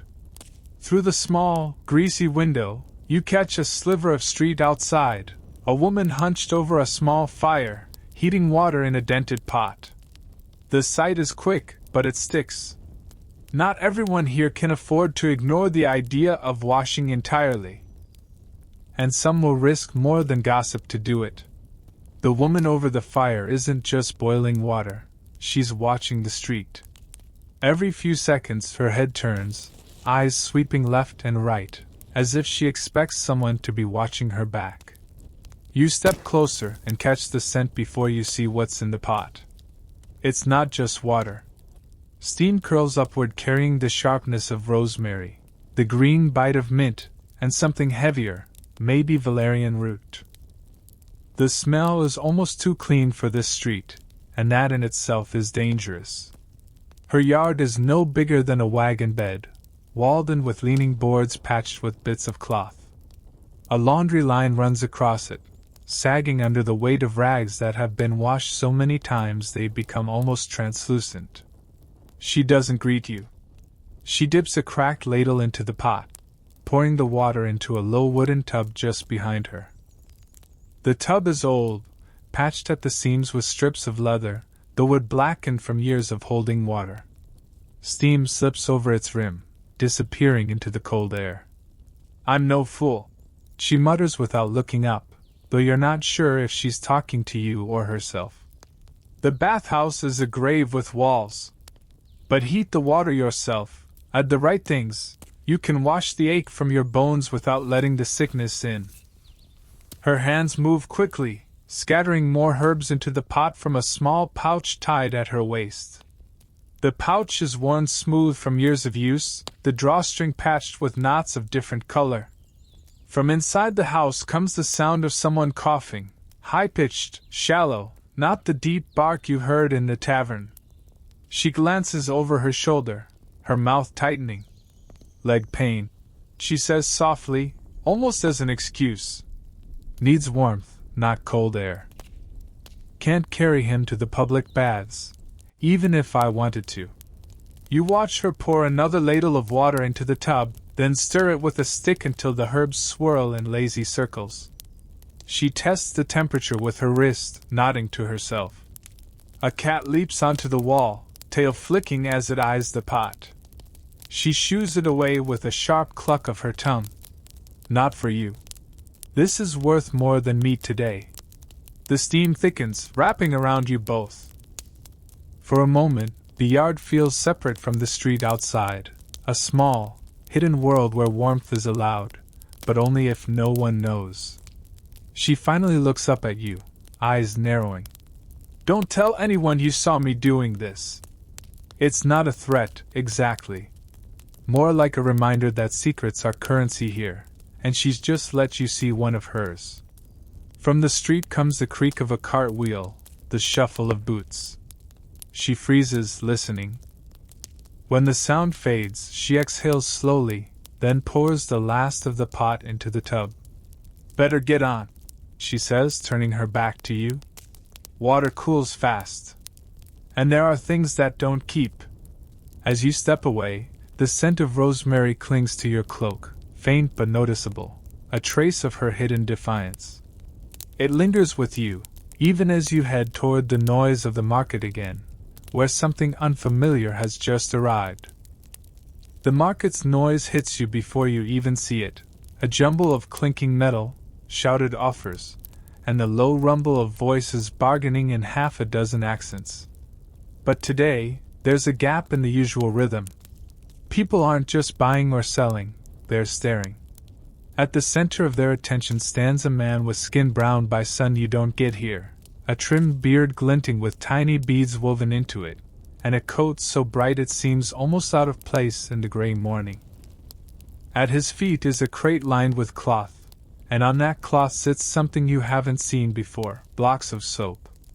Not the gray, crumbly lumps sold by the chandlers here, made from tallow and lye. This is smooth, carved into neat rectangles, swirled with colors, pale green, deep gold, and faintly perfumed. Even from where you stand, the scent drifts through the market, lavender, maybe, or citrus from far-off shores. The merchant lifts one block with a flourish, holding it up as though it's a jewel. His voice carries easily, each word thick with the rhythm of another language, but clear enough when he names his price. It's high. High enough to make the fishmonger's eyebrows disappear into his hairline. Someone mutters that anything smelling that sweet can't be trusted. Another laughs, saying it looks more like something to eat than to wash with. But no one turns away. Curiosity holds them in place, even as suspicion keeps their hands at their sides. A bold woman in a red shawl steps forward, sniffing the soap the merchant offers her. Her face shifts, surprise maybe, or just a memory of something cleaner than she's used to. She asks what's in it. He lists herbs and oils she's never heard of, each one sounding more expensive than the last. You notice a boy in the crowd edging closer to the crate, his fingers twitching toward a corner block. The merchant's eyes snap to him in an instant, and the boy melts back into the press of bodies. Clearly, whatever this man is selling, he means to keep every piece accounted for. A baker passes by with a tray of rolls, slowing just enough to glance at the soap. He mutters that if it can make you smell like that, it's probably strong enough to strip the skin off your hands. A few nods follow, not entirely in jest. The merchant keeps talking, weaving his story between the scents in the air and the glances of the crowd.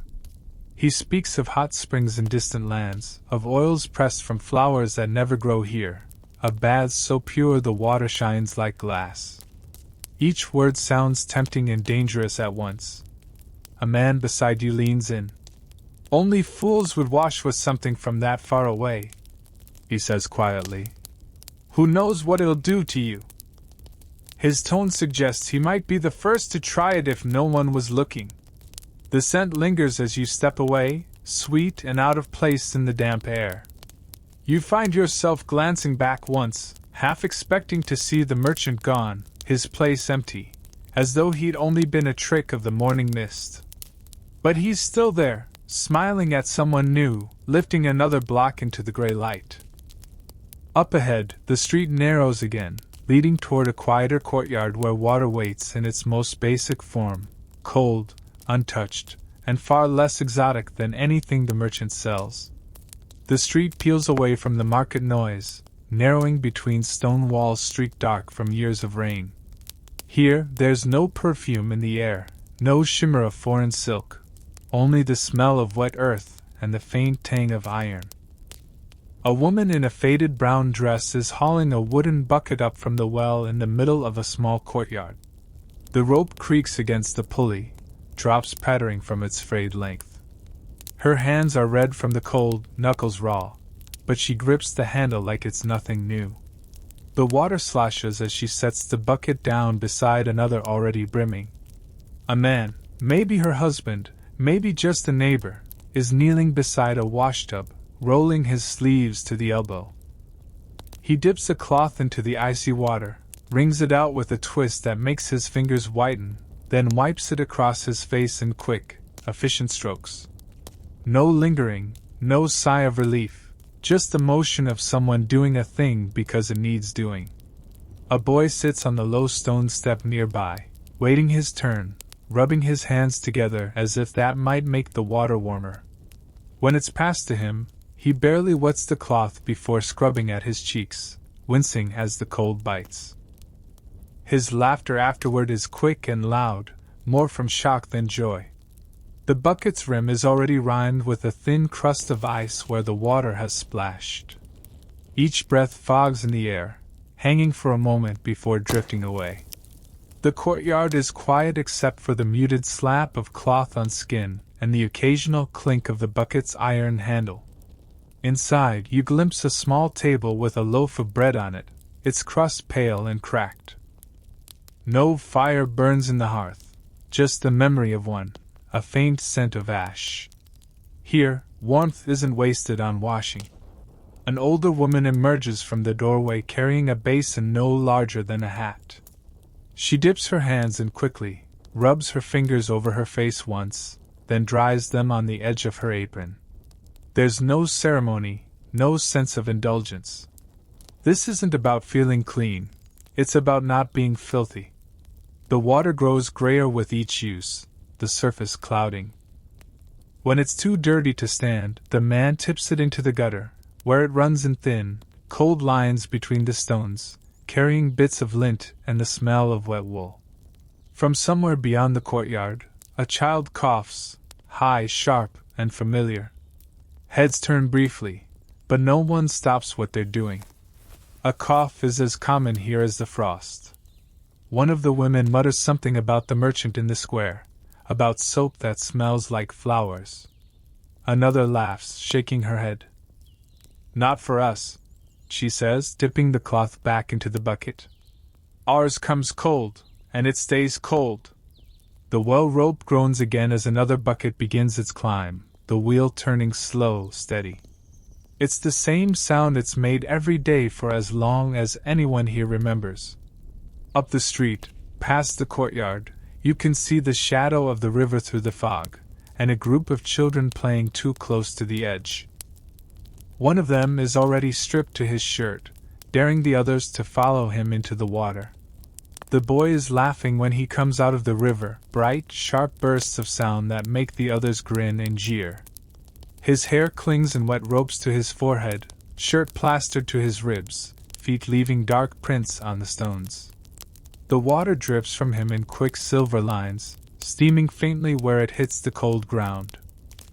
Someone throws him his boots, and he hops on one foot to pull them on, still shaking with amusement. But then the laughter snags in his throat, replaced by a cough that doubles him over. It's not the polite little sound of clearing one's throat. It's deep, rasping, and stubborn. The kind of cough that doesn't leave quickly. The other children freeze for half a heartbeat, then pretend they haven't noticed. No one wants to be the one to say it, that the river gives as easily as it takes, and sometimes what it gives isn't a good thing. A woman's voice cuts across the courtyard. Inside. Now. It's his mother, her skirt hem damp from where she's been scrubbing laundry by hand. She doesn't shout twice. The boy trudges toward her, head low, boots squelching with each step. The cough comes again before he reaches her, sharper this time.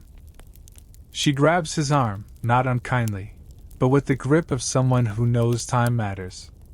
A wool blanket goes around his shoulders before he's even through the doorway.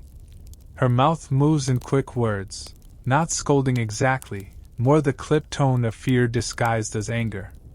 Inside, the sound of the cough carries through the thin walls. It's joined by the scrape of a chair, the clink of a cup, the faint rustle of dried herbs being shaken from a pouch. She's not rich enough for a physician, not even for soap from the merchant. Her remedies come from the hedgerow and the memory of her own mother's hands. Back outside, the children drift away from the riverbank, voices lowered now. One kicks at a loose stone, sending it clattering down into the water. The ripples spread slowly, fading under the thin skim of ice at the edges. An old man watching from a nearby doorway spits into the gutter. Told you the water bites. He mutters to no one in particular. His own cough follows, softer, older, but just as persistent. The river slides on, indifferent, carrying with it the chill that will linger in the boy's lungs. And somewhere beyond the bend, where the city walls cut the view short, there's news making its way back toward the heart of the streets. The bathhouse doors are closing. News doesn't arrive all at once, it seeps. A whisper at a doorway, a nod from a porter, a scrap of parchment pinned crooked to a post. By the time you reach the square again, the message has gathered enough weight to bend the air around it. The bathhouse is shut. 2 city men are at the threshold with a length of chain and a lock the size of a fist. The first wrestles the doors together. The second looks important while doing nothing. A scrap of red wax seals a folded notice to the wood. The wax isn't fully cool, and you can smell it, sweet, a little sickly, above the heavier notes that breathe from the cracks. Tallow, wet cloth, river. Someone has tried to scratch the notice free with a thumbnail and given up. Safety, says the man with nothing to do, as if the word itself can scrub the city clean. Orders. He taps the parchment with a signet you doubt is his. The crowd grumbles the way people grumble when they know it won't change a thing. From within comes a late cough, a final ghost caught in the grain. A boy slips forward with a towel under his arm, hoping the chain is only for show. It isn't. The guard's palm rests on the boy's chest and sends him back 2 quiet steps. No shouting. No theater. The lock clicks and the building exhales into silence. Around you, calculations begin. A woman smooths her skirt and stares at the shut door as if it owes her money. An old man counts on his fingers. Days since he last washed properly, days until he might again. A porter chews a piece of straw and says it doesn't matter. He prefers dry skin. His shirt suggests he made that decision months ago. The bathhouse workers stand to the side, unclaimed by the scene. The bucket boy with raw eyes, the woman who handled the towels, the man who tended the coals. Their hands make the same motions they made all morning: wring, fold, lift, then find no purpose and fall quiet. The woman tucks a damp strand of hair behind her ear as if the day can still be put back into order. Someone asks where the water will go now. The man with the lock shrugs. The river will find it. Rivers always do. A fishwife laughs dryly and says the river has found too much already. The building looks smaller with the doors chained, like a mouth pressed tight. Even the painted tub on the signboard has lost its grin. The cracked paint along the rim makes the water look colder than it ever was. A gust of wind pushes at the parchment and sets it flapping. It sounds like a slow hand clap. You can feel the square deciding how to rearrange itself. A barber across the way is already telling anyone who will listen that a clean shave counts as half a bath. He has boiled water in a dented kettle and set it in the window to prove he's serious. A washerwoman suggests her back room might be made warm, for a price. No steam, she promises, as if steam is the guilty party. A priest passes, glances once, and keeps walking. He looks neither vindicated nor disappointed, which is a kind of victory. The preacher from earlier arrives late to the scene, raises a hand to bless the lock as if that will keep lust from learning to use the back alley. Someone snorts. Someone crosses herself. The wind lifts the smell of yeast from the bakery and slides it under the chain, as if the building might eat. Across the street, an old woman produces a small jar of vinegar and dabs it under her nose. Against the bad air, she says to no one. The gesture is tidy, practiced, a ritual at the edge of a ritual that has been removed. A man copies her with a twist of his mouth. The stink makes his eyes water, and he declares himself cured of everything. There are small, mean jokes. A mason claims the city will save firewood now that no one is warming tubs. A clerk says the lock will keep sin inside until it starves. The laughter is thin and doesn't travel far. In the hush that follows, you notice the marks the doors have left on the stone. 2 dark arcs where steam has been rubbing for years. 2 pale stripes where the wood never quite closed. The stone remembers. It will keep the shape long after the parchment curls away and the chain goes brown. A little procession peels off from the crowd, each person finding a new plan: the barber, the washerwoman, the vinegar lady, a man muttering about a cousin who owns a washtub big enough for 2 if you don't mind knees touching. The bucket boy lingers. He has nothing to carry and nowhere to set it down. The guard with the signet taps the lock once more, for the sound of authority, then pockets the key like a sweet. The other guard examines the flaking paint and asks if this counts as his dinner hour. No one answers. They drift apart, absorbed back into the city like drops into a gutter. Even the pigeons keep a certain distance from the lintel, as if the warmth trapped inside might still burn their feet. You step away with the others, and the building remains behind you, a plugged kettle, a quiet lum. By evening the notice will be common knowledge. It will arrive in kitchens and workshops already salted with opinion. The story will not agree with itself. Some will say a corpse was carried out at dawn. Others will swear the lock was ordered by a noble who dislikes laughter on his street. The facts will be few and the certainty plentiful. It will make good conversation where the ale is warm and the benches uneven. The wind freshens. The square shifts back into its day, knives on whetstones, a broom scratching at the flagstones, a child counting pigeons and losing track. Still, the sound of that click remains in your ear. It makes other noises smaller. You turn toward the lane where the tavern sign hangs with its paint worn to a memory. The door will be open. The tables will be unsanded. Someone there will know the man who bathed himself to death, and someone else will know a better version. The stories are already rising like steam from a pot, and you can follow the heat by smell alone. By the time the sun begins to slip behind the rooftops, the square has thinned. The shouts of traders are replaced by the low hum of footsteps heading home and the sharper notes of hinges as shutters close. Lanterns bloom one by one, spilling warm puddles of light onto the cobblestones. The tavern door hangs open like a mouth ready to swallow the last of the day. Inside, the air is thick, roasted meat, damp wool, and that metallic tang ale leaves on the breath. The benches creak as you pass between them, each table a little world of its own. At one near the hearth, a man is halfway through a story you can't quite place. And he walked in feeling grand, he says, leaning forward so his listeners are caught in the net of his words. But by the time he came out, he was pale as goat's milk. Dead in 3 days. Bath water, that's what it was. There's a murmur of agreement, a shake of heads. A woman with flour still on her sleeves adds that she knew a man who never went near the bathhouse but still caught something from the steam when he passed the door. You could smell it, she says, like wet cloth left too long in a barrel. At the far end of the room, a trio of men argue over details. Was it the plague, or some other curse? One swears it was the plague because his cousin saw the sores. Another insists it was the other thing, the one without sores but just as quick.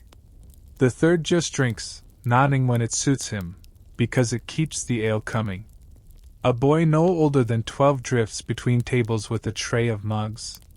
He lingers at the edge of each conversation, collecting fragments of stories like crumbs. By the time he's done, he'll have a better version to tell in the alley tomorrow. The fire pops, sending a twist of sparks up the chimney. In that flicker of light, you see faces lean closer to the heat, shoulders curling in as though the walls themselves might be listening. The stories aren't told in whispers, but they're not shouted either. Someone slams a mug down hard enough to spill ale across the table. Mark my words, the man says, his voice roughened by drink. The lock on that door won't stop what's in there. Steam slips through cracks, finds its way under doors. The city'll see. No one laughs. Even those who don't believe it don't feel like testing the thought. You find yourself at a table where a woman in a patched blue cloak is telling her version. Her hands shape the air as she talks, drawing the curve of the bath's door, the swell of steam, the sudden drop in a man's shoulders as he walked out. Looked like the life been wrung out of him, she says. Like a cloth twisted until it stops dripping. It's not all doom. At another table, a man spins the story into comedy, miming a bather slipping on wet stone, tumbling into someone else's tub, and crawling out so fast he left his towel behind. The laughter here is loud, but even it leaves a shadow when it fades. A pitcher makes its way to your table. The ale is warmer than you'd like, but it carries the same weight it always does at this hour, a signal that the day's work is behind and the night belongs to talking. Outside, the cold is creeping in. Someone near the door pulls their cloak tighter and mutters about the draft. Another swears they felt the dampness in the air, as if the bathhouse were breathing from somewhere unseen. The talk will last until the candles burn low and the embers dim.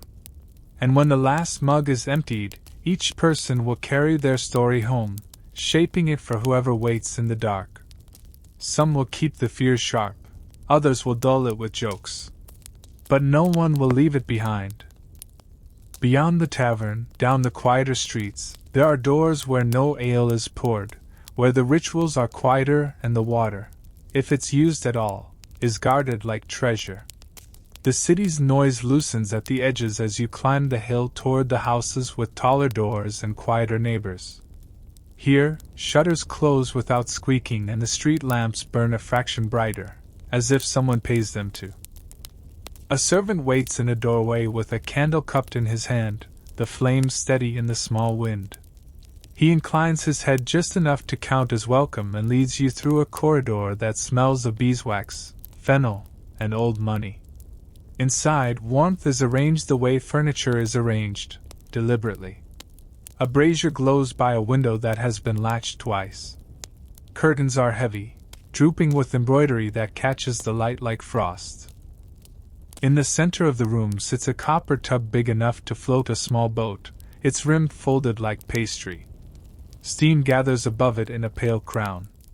Two maids move with the efficiency of people who have been warned not to rustle.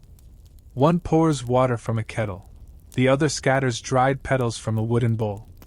Rose and something sharper, bay, perhaps, rise into the air, careful scents chosen to suggest cleanliness without admitting to effort.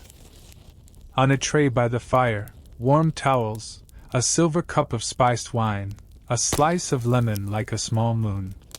The lady of the house appears wrapped in a robe that holds together by force of will and a discreet tie. Her hair is braided high and pinned with bone combs. She is pale in the expensive way, the sort of pale that suggests she once saw the sun and decided against it. At the sight of the tub, her shoulders lower a shade. Not pleasure, permission.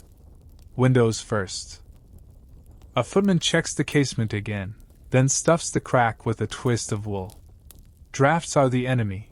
Drafts are always the enemy. The physician's maxim has spread through the household the way his bill spreads through the accounts. Enter warm, leave warmer. Someone has chalked it, very small, on the inside of a cupboard door. She steps in with a breath she tries not to call a sigh. The water folds around her like a promise you mean to keep this time. The copper creaks softly, the kind of sound metal makes when it remembers ore. On the far table, a clock ticks, delicate, reprimanding. 10 minutes is restorative, 15 is vanity, 20 is a letter sent to disaster. The maids work in a choreography of glances. One adds a ladle of hotter water each time the lady lifts her wrist. The other holds the towel ready without letting the steam escape. They speak with the smallest words for fear of making the air move. Yes, here, now. When she leans back, eyes closed, they still watch her like sentries. Luxury has guards too. You catch the house's tidier versions of the day's rumors as they drift in with the servants. The notice on the bathhouse door, sensible. The preacher's theatrics, unhelpful. The foreign merchant's soap, tempting, but questionable. The steward will inquire. Someone suggests cutting a sliver from an old bar of Castile saved for feast days. Someone else says the physician forbids experiments until the weather changes its mind. A maid pours a thread of wine into the cup and warms it near the fire, then places it into the lady's waiting hand the instant she stands. This part matters.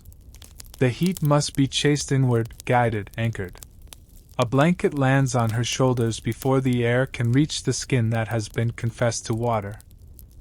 She drinks, and color returns in careful degrees. There is a small ceremony with oils, almond for the arms, rosemary for the temples, performed briskly enough to convince the house that discipline is being observed. The robe comes back, thicker this time. The hair is unpinned and combed dry with strokes that count backward from danger. The footman opens the door a finger's width and tests the corridor like a taster tests a dish. Satisfied, he signals. The lady crosses to the hearth and sits with her back to the heat, eyes on the clock, as if endurance were a virtue she can display without speaking. She will not go outside tonight. No one from this room will.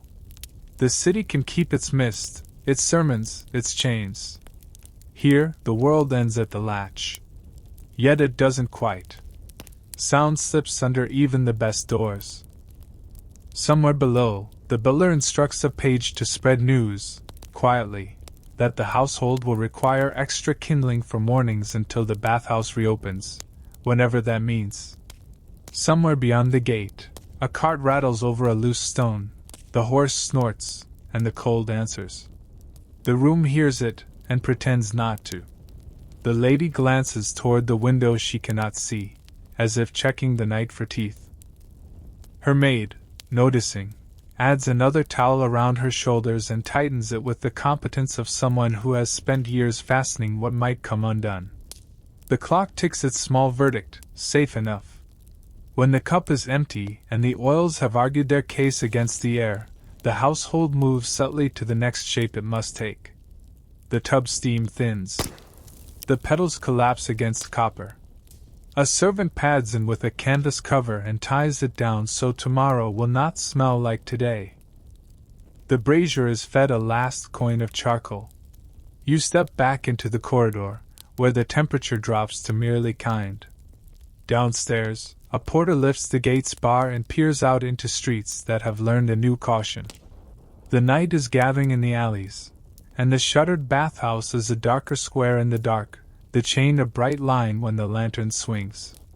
From the hill, the city looks like it is holding its breath.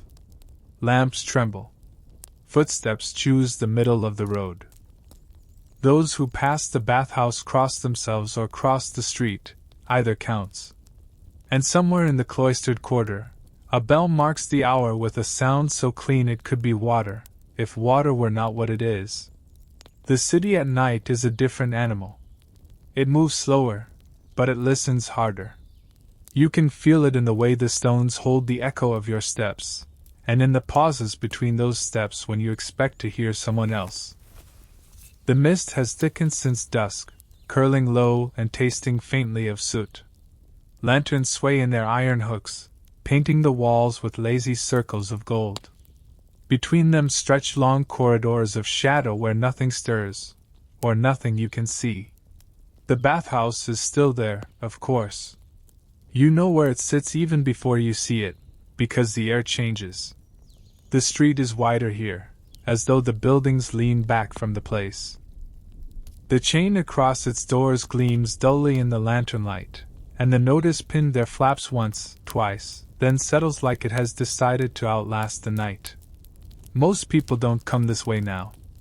Those who do keep to the middle of the street, walking quickly, shoulders hunched, as if the mist will reach up and touch them if they slow down.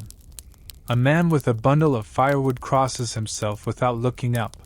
A woman glances over her shoulder twice in as many steps. Even the stray dogs give the place room, choosing a different alley. Somewhere behind the bathhouse, you hear a door shut, not the slam of fear, but the careful press of wood against frame, the kind meant to go unnoticed. A shadow moves across an upstairs window and vanishes before you can place it.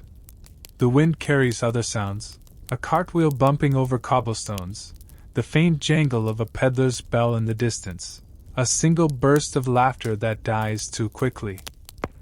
But here, by these chained doors, the noises seem thinner, as if they've been wrung out. You take the long way around, past the butcher's shop with its shutters drawn tight, the smell of old fat still clinging to the air. Further on, a narrow lane tilts downhill, lit only by a single lamp with a cracked glass pane. Its light wavers over a puddle, turning the water into a false coin. From a second-story window, someone is pouring out the contents of a basin. The water splashes onto the stones with a sharp hiss in the cold, steaming briefly before vanishing into the gutter. You can't tell if it's clean or dirty, only that it's gone before you pass beneath. Two men in heavy cloaks lean against the wall, speaking low. You catch fragments. the preacher, the merchant, the bathhouse. But their words fold back into the fog before you can make a full thread of them. One of them spits into the street, and the other laughs softly, not kindly. The city gates are locked by now, the watchmen pacing their slow circuits. Somewhere in the distance, you hear the dull thud of the night watch's staff on stone, counting out the hours. Each sound feels further away than it should. Up ahead, the lane curves toward the cloister where the monks keep their own council. No taverns here, no market cries, only the rhythm of sandals on stone and the faint, almost hesitant chiming of a bell. The smell of beeswax drifts from somewhere unseen. You walk toward it, away from the chained doors and the stories they hold. The mist follows, patient, slipping between the buildings until it finds new windows to press against. The cloister walls rise out of the fog like the hull of a ship, their stones dark and wet, each one older than any voice inside. The great door is shut, but a smaller one within it opens soundlessly when you knock. A monk steps aside without a word, the cowl of his robe casting his face into shadow. You step in, and the air changes, not warmer, but stiller. The sound of the city vanishes behind the thick wood. Here, the world moves on a slower pulse. Footsteps are padded, voices kept so low they seem to belong to someone else. A single bell hangs in the corner of the courtyard, unmoving, as though even it respects the hour. Somewhere deeper in the building, you hear the scrape of a bench, the clink of metal on stone, and then the soft rush of water into a basin. The monk's washroom is little more than a narrow chamber with a long wooden bench against one wall and a trough of cold water running along the other. The water comes from a spring beyond the cloister, clean but biting, the kind that makes the skin tighten on contact. A single candle burns on the wall, its light too weak to fill the corners. A brother steps forward, sleeves rolled to his elbows, his bare hands pale against the dark wool of his robe. He dips them into the trough, cups the water, and brings it to his face in quick, practiced motions. No splashing, no indulgence, just the removal of what the day has left behind. Another monk enters, his sandals whispering against the flagstones. He waits his turn in silence, head slightly bowed, eyes on the floor. When it comes, he does the same, hands, face, neck. Nothing more. The rest of the body is left to the long discipline of the robe. There is no soap here. The scent is of cold stone, beeswax from the corridors, and the faint mineral trace of the water. The monks do not speak of cleanliness as the city does. For them, this is not about health or vanity. It is ritual, a drawing of a line between the hours of labor and the hours of prayer. One of them glances at you as he dries his hands on a strip of linen, not unkindly but with a question in his eyes, why you are here, in a place where the world is meant to be kept out. His look is brief, the silence between you is unbroken. Outside the washroom, in the dim corridor, you pass a row of wooden doors, each leading to a narrow cell. Inside one, a monk sits by a low table, trimming the wick of a lamp. His hands move slowly, like someone counting breaths. The faint light makes the walls glow the color of unbaked bread. From the chapel comes a murmur of chant, low and steady, the kind that seeps into the bones and makes the air itself hum. It rolls over the cloister like water over stones, not enough to wash, but enough to carry away thought. The night here is not measured in hours but in prayers. Somewhere in the dark, the trough continues its quiet work, water sliding through wood, unheeded, unchanging. It will be the same tomorrow, and the day after, until the stones themselves decide otherwise. Beyond the cloister walls, the city still breathes mist and rumor. But here, the only fear of water is wasting it. The room is a pocket of warmth stitched into a colder house. Coals hum in the brazier. Linen hangs from a screen to dry the day out of itself. Somewhere below, a servant bars the gate with a wooden thud that settles the walls.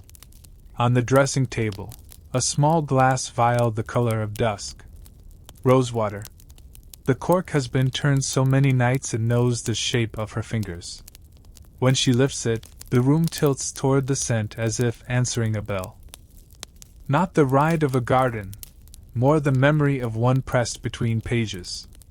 Sweet, yes, but with a faint bite of copper from the still that made it.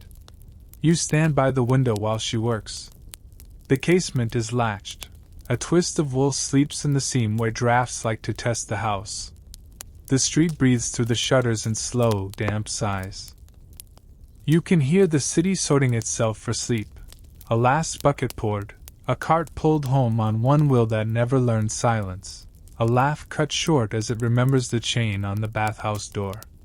She tips the bottle twice into her palm and smooths the sheen along her throat, behind the ear, the inside of the wrist. Places a physician would call gates if physicians allowed poetry. The perfume makes its small, patient circle. A comb moves through her hair with the kind of care that is really caution, no leaving the scalp wet, no invitation to night air. Every stroke counts backward from danger. There was a time she bathed the way the copper tub in the corner suggests, properly, with steam and petals and a cup of spiced wine to herd the heat inward. Not tonight. Not while the city is speaking the way it spoke today. She glances at the tub as if it were an old friend who has lately taken up trouble. On the chair waits a clean shift, its linen faintly creased with lavender from a bag sewn into the hem. Clean cloth in place of clean skin. The bargain is not new. It is simply dressed better here than in the courtyards below. When she pulls the fabric over her head, the scent lifts and settles, a modest weather change inside four walls. You lift the corner of the quilt, and feel how the featherbed remembers bodies. Heat is hoarded under there like coin. She sits first, then slides down with care, tucks the covers under her feet as if to keep the cold from finding a seam. The perfume rises again, softer now, divided by wool and breath. It climbs the room and folds into the rafters, where other nights have gone to hang. On the mantel, a small clock ticks in polite disagreement with sleep. She turns it to face the wall. The sound doesn't stop, it only learns to be muffled. A candle on the bedside table makes a trembling circle on the ceiling. Its wax curls at the lip in a pale petal that never falls. You pour a finger of the spiced wine the physician recommended, precisely a finger, because advice is cheaper when obeyed by measure. She takes it in both hands and drinks in 3 swallows, like a charm must be said whole. Color comes back to her mouth by degrees. Heat is to be ushered, not chased. The house conspired to learn that sentence after the last winter. Perfume is a kind of statement. It says, not filthy. It says, I choose. It does not say, safe. She knows this. You know it when you see her open the window an inch with 2 fingers and hold her breath to test the air, then close it again with a decision that sounds like mercy. Somewhere outside, footsteps slow at the corner where the bathhouse sits, and then speed up again without turning their heads. On the table beside the bed, a square of linen lies folded 4 times over. She touches it to her lips, then rubs the corners of her eyes, not to clean so much as to unlearn the day. The cloth comes away with nothing to show for itself, proof enough that the ritual is working. The house settles by parts. The brazier sighs. A chair makes a tiny noise as its leg accepts the floor more completely. From the courtyard, the pump gives one reluctant cluck. Someone forgot to drain the last mouthful from its iron throat. Even the tapestry changes tone with the room's new breathing. She speaks once without words, tilts her chin, a small request for a second blanket. You add it, spreading the weight carefully so it does not stir the cold hiding in the corners. Her eyes close and open, the slow blink of someone negotiating with sleep rather than surrendering to it. The rosewater keeps working after hands stop moving. It is the kind of smell that pretends to be a memory and succeeds. It takes you, briefly, to a summer you did not have, heat without fear, water without arguments attached to it. Then the house returns, and the city presses its thumb against the window and leaves no mark. From the street, a late voice calls a name. Another answers with a window latch. A dog turns twice and decides on a stone. The clock you turned face down remembers its duties and keeps counting. The candle narrows itself to a final idea. She turns on her side toward the warm wall. The wrist she scented rests near her mouth, as if she might borrow courage from her own skin. Somewhere under the perfume the day still lingers, steam you did not stand in, warnings you did, the chain's small bright sound. The blanket draws one patient line over her shoulder. Your hand draws another along it, a seam the night can't pick at quickly. There is a pause here, the kind that can belong to either comfort or unease. The city holds its breath with the house. You can feel the moment leaning forward as if to see which it will be. The room has chosen its darkness. Not the thick kind that swallows, but the careful kind that lets the brazier keep a small orange eye. Linen settles. The featherbed remembers two shapes and decides to keep them. Wind fingers the shutters and finds the twist of wool in the seam. It is not enough to get in, only enough to announce itself. Somewhere beyond the window a cart stumbles over a rut, then moves on with a sound like a tired thought. Farther still, the night watch taps his staff against stone, measured, patient, as if timing how long the city can hold its breath. Under the blankets the air is warm and close, the kind that tastes faintly of wool and last year's sun. Skin has cooled from the evening's small rituals. The rosewater lingers, soft at the throat, quiet at the wrist, an argument with the day that refuses to end. The clock you turn to the wall keeps counting in its muffled way, knocking on the dark as politely as it can. Breath steadies. It slows, finds the pace the body trusts. But sleep doesn't step through the door at once. It waits in the corner, cautious, like a cat unsure of the new furniture. Somewhere in the rafters a beam talks to itself. The sound is gentle, but it carries the memory of steam and the click of a chain. Little noises do that, carry more than they weigh. Out in the street someone coughs, once, twice, and stops. The sound folds into quiet the way a note is pressed into wax. That is all it takes to rouse the stories the day has collected. The neighbor's voice at the window. The preacher's arm cutting the air. The physician's warning delivered into silk. The bucket boy's raw eyes. The bathhouse doors closing with a finality the wood did not choose. Blanket pulled higher, shoulder settles deeper. A small heat keeps to the hollow of the chest like a candle cupped in hands. The mind goes to practical matters first. No open casements, no damp cloth left near the bed, no draft crossing the floor from the door. Then it wanders to useless ones, whether the chain will rust faster than the city thinks, whether the river, having been refused, will sulk. Sleep is always closer when thought grows foolish. Somewhere below, the kitchen takes its last breath, ash shaken level, iron set aside so the hearth dream will not tilt. A mouse tests the edge of the scullion's bowl and changes its mind. The house is doing its best to be harmless. On the bedside table a stub of candle gives a final bright opinion and sinks. Darkness redraws the room in softer lines. The comb on the chair is only a comb again, not a claw. The copper tub in the corner loses its shine and becomes a shape that will remember things for you until morning. Petals that fell, steam that didn't, the brief heat that wasn't trusted to the night. Eyelids grow heavier. Thoughts loosen their knots. They drift not forward or back, but sideways, into the sort of images that can't survive light. Lantern halos walking the street without the people who hold them.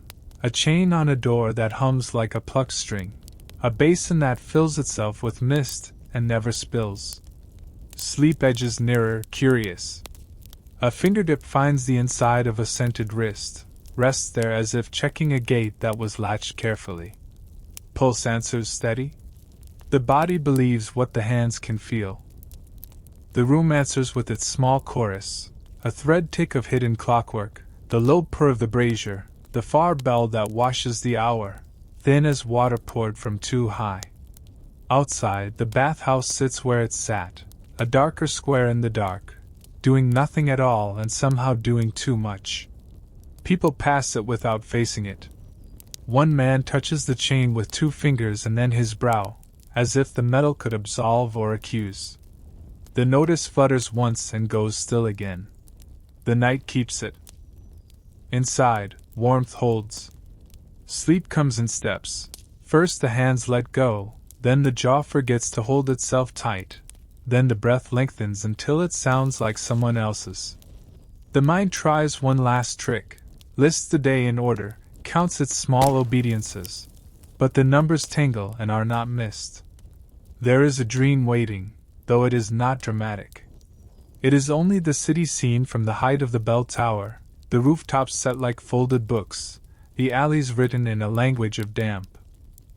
Somewhere a line of steam slips from a roof vent and climbs like a prayer that forgot the words. The dream does not argue, it watches.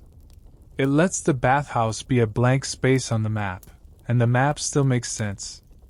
A draft finally finds the wool twist and fails. The window gives a soft, satisfied creak. The bed answers with a sigh that might be yours. Rosewater thins to the idea of summer. Fear does not vanish. It merely sits up straighter in a distant chair and promises to resume in the morning. That is enough. Sleep does not require promises to be kept. It only requires that they are delayed. The watch taps again. Somewhere a dog chooses not to bark. The city loosens another inch. Under the quilt, a knee tucks under, a foot learns the warm place it wanted. Breath deepens a fraction more. The room keeps its quiet bargain. It will hold what it can until dawn, and what it cannot hold probably wasn't worth holding. When sleep finally crosses the floor, it does not touch the chain, or the river, or the preacher's lifted hand.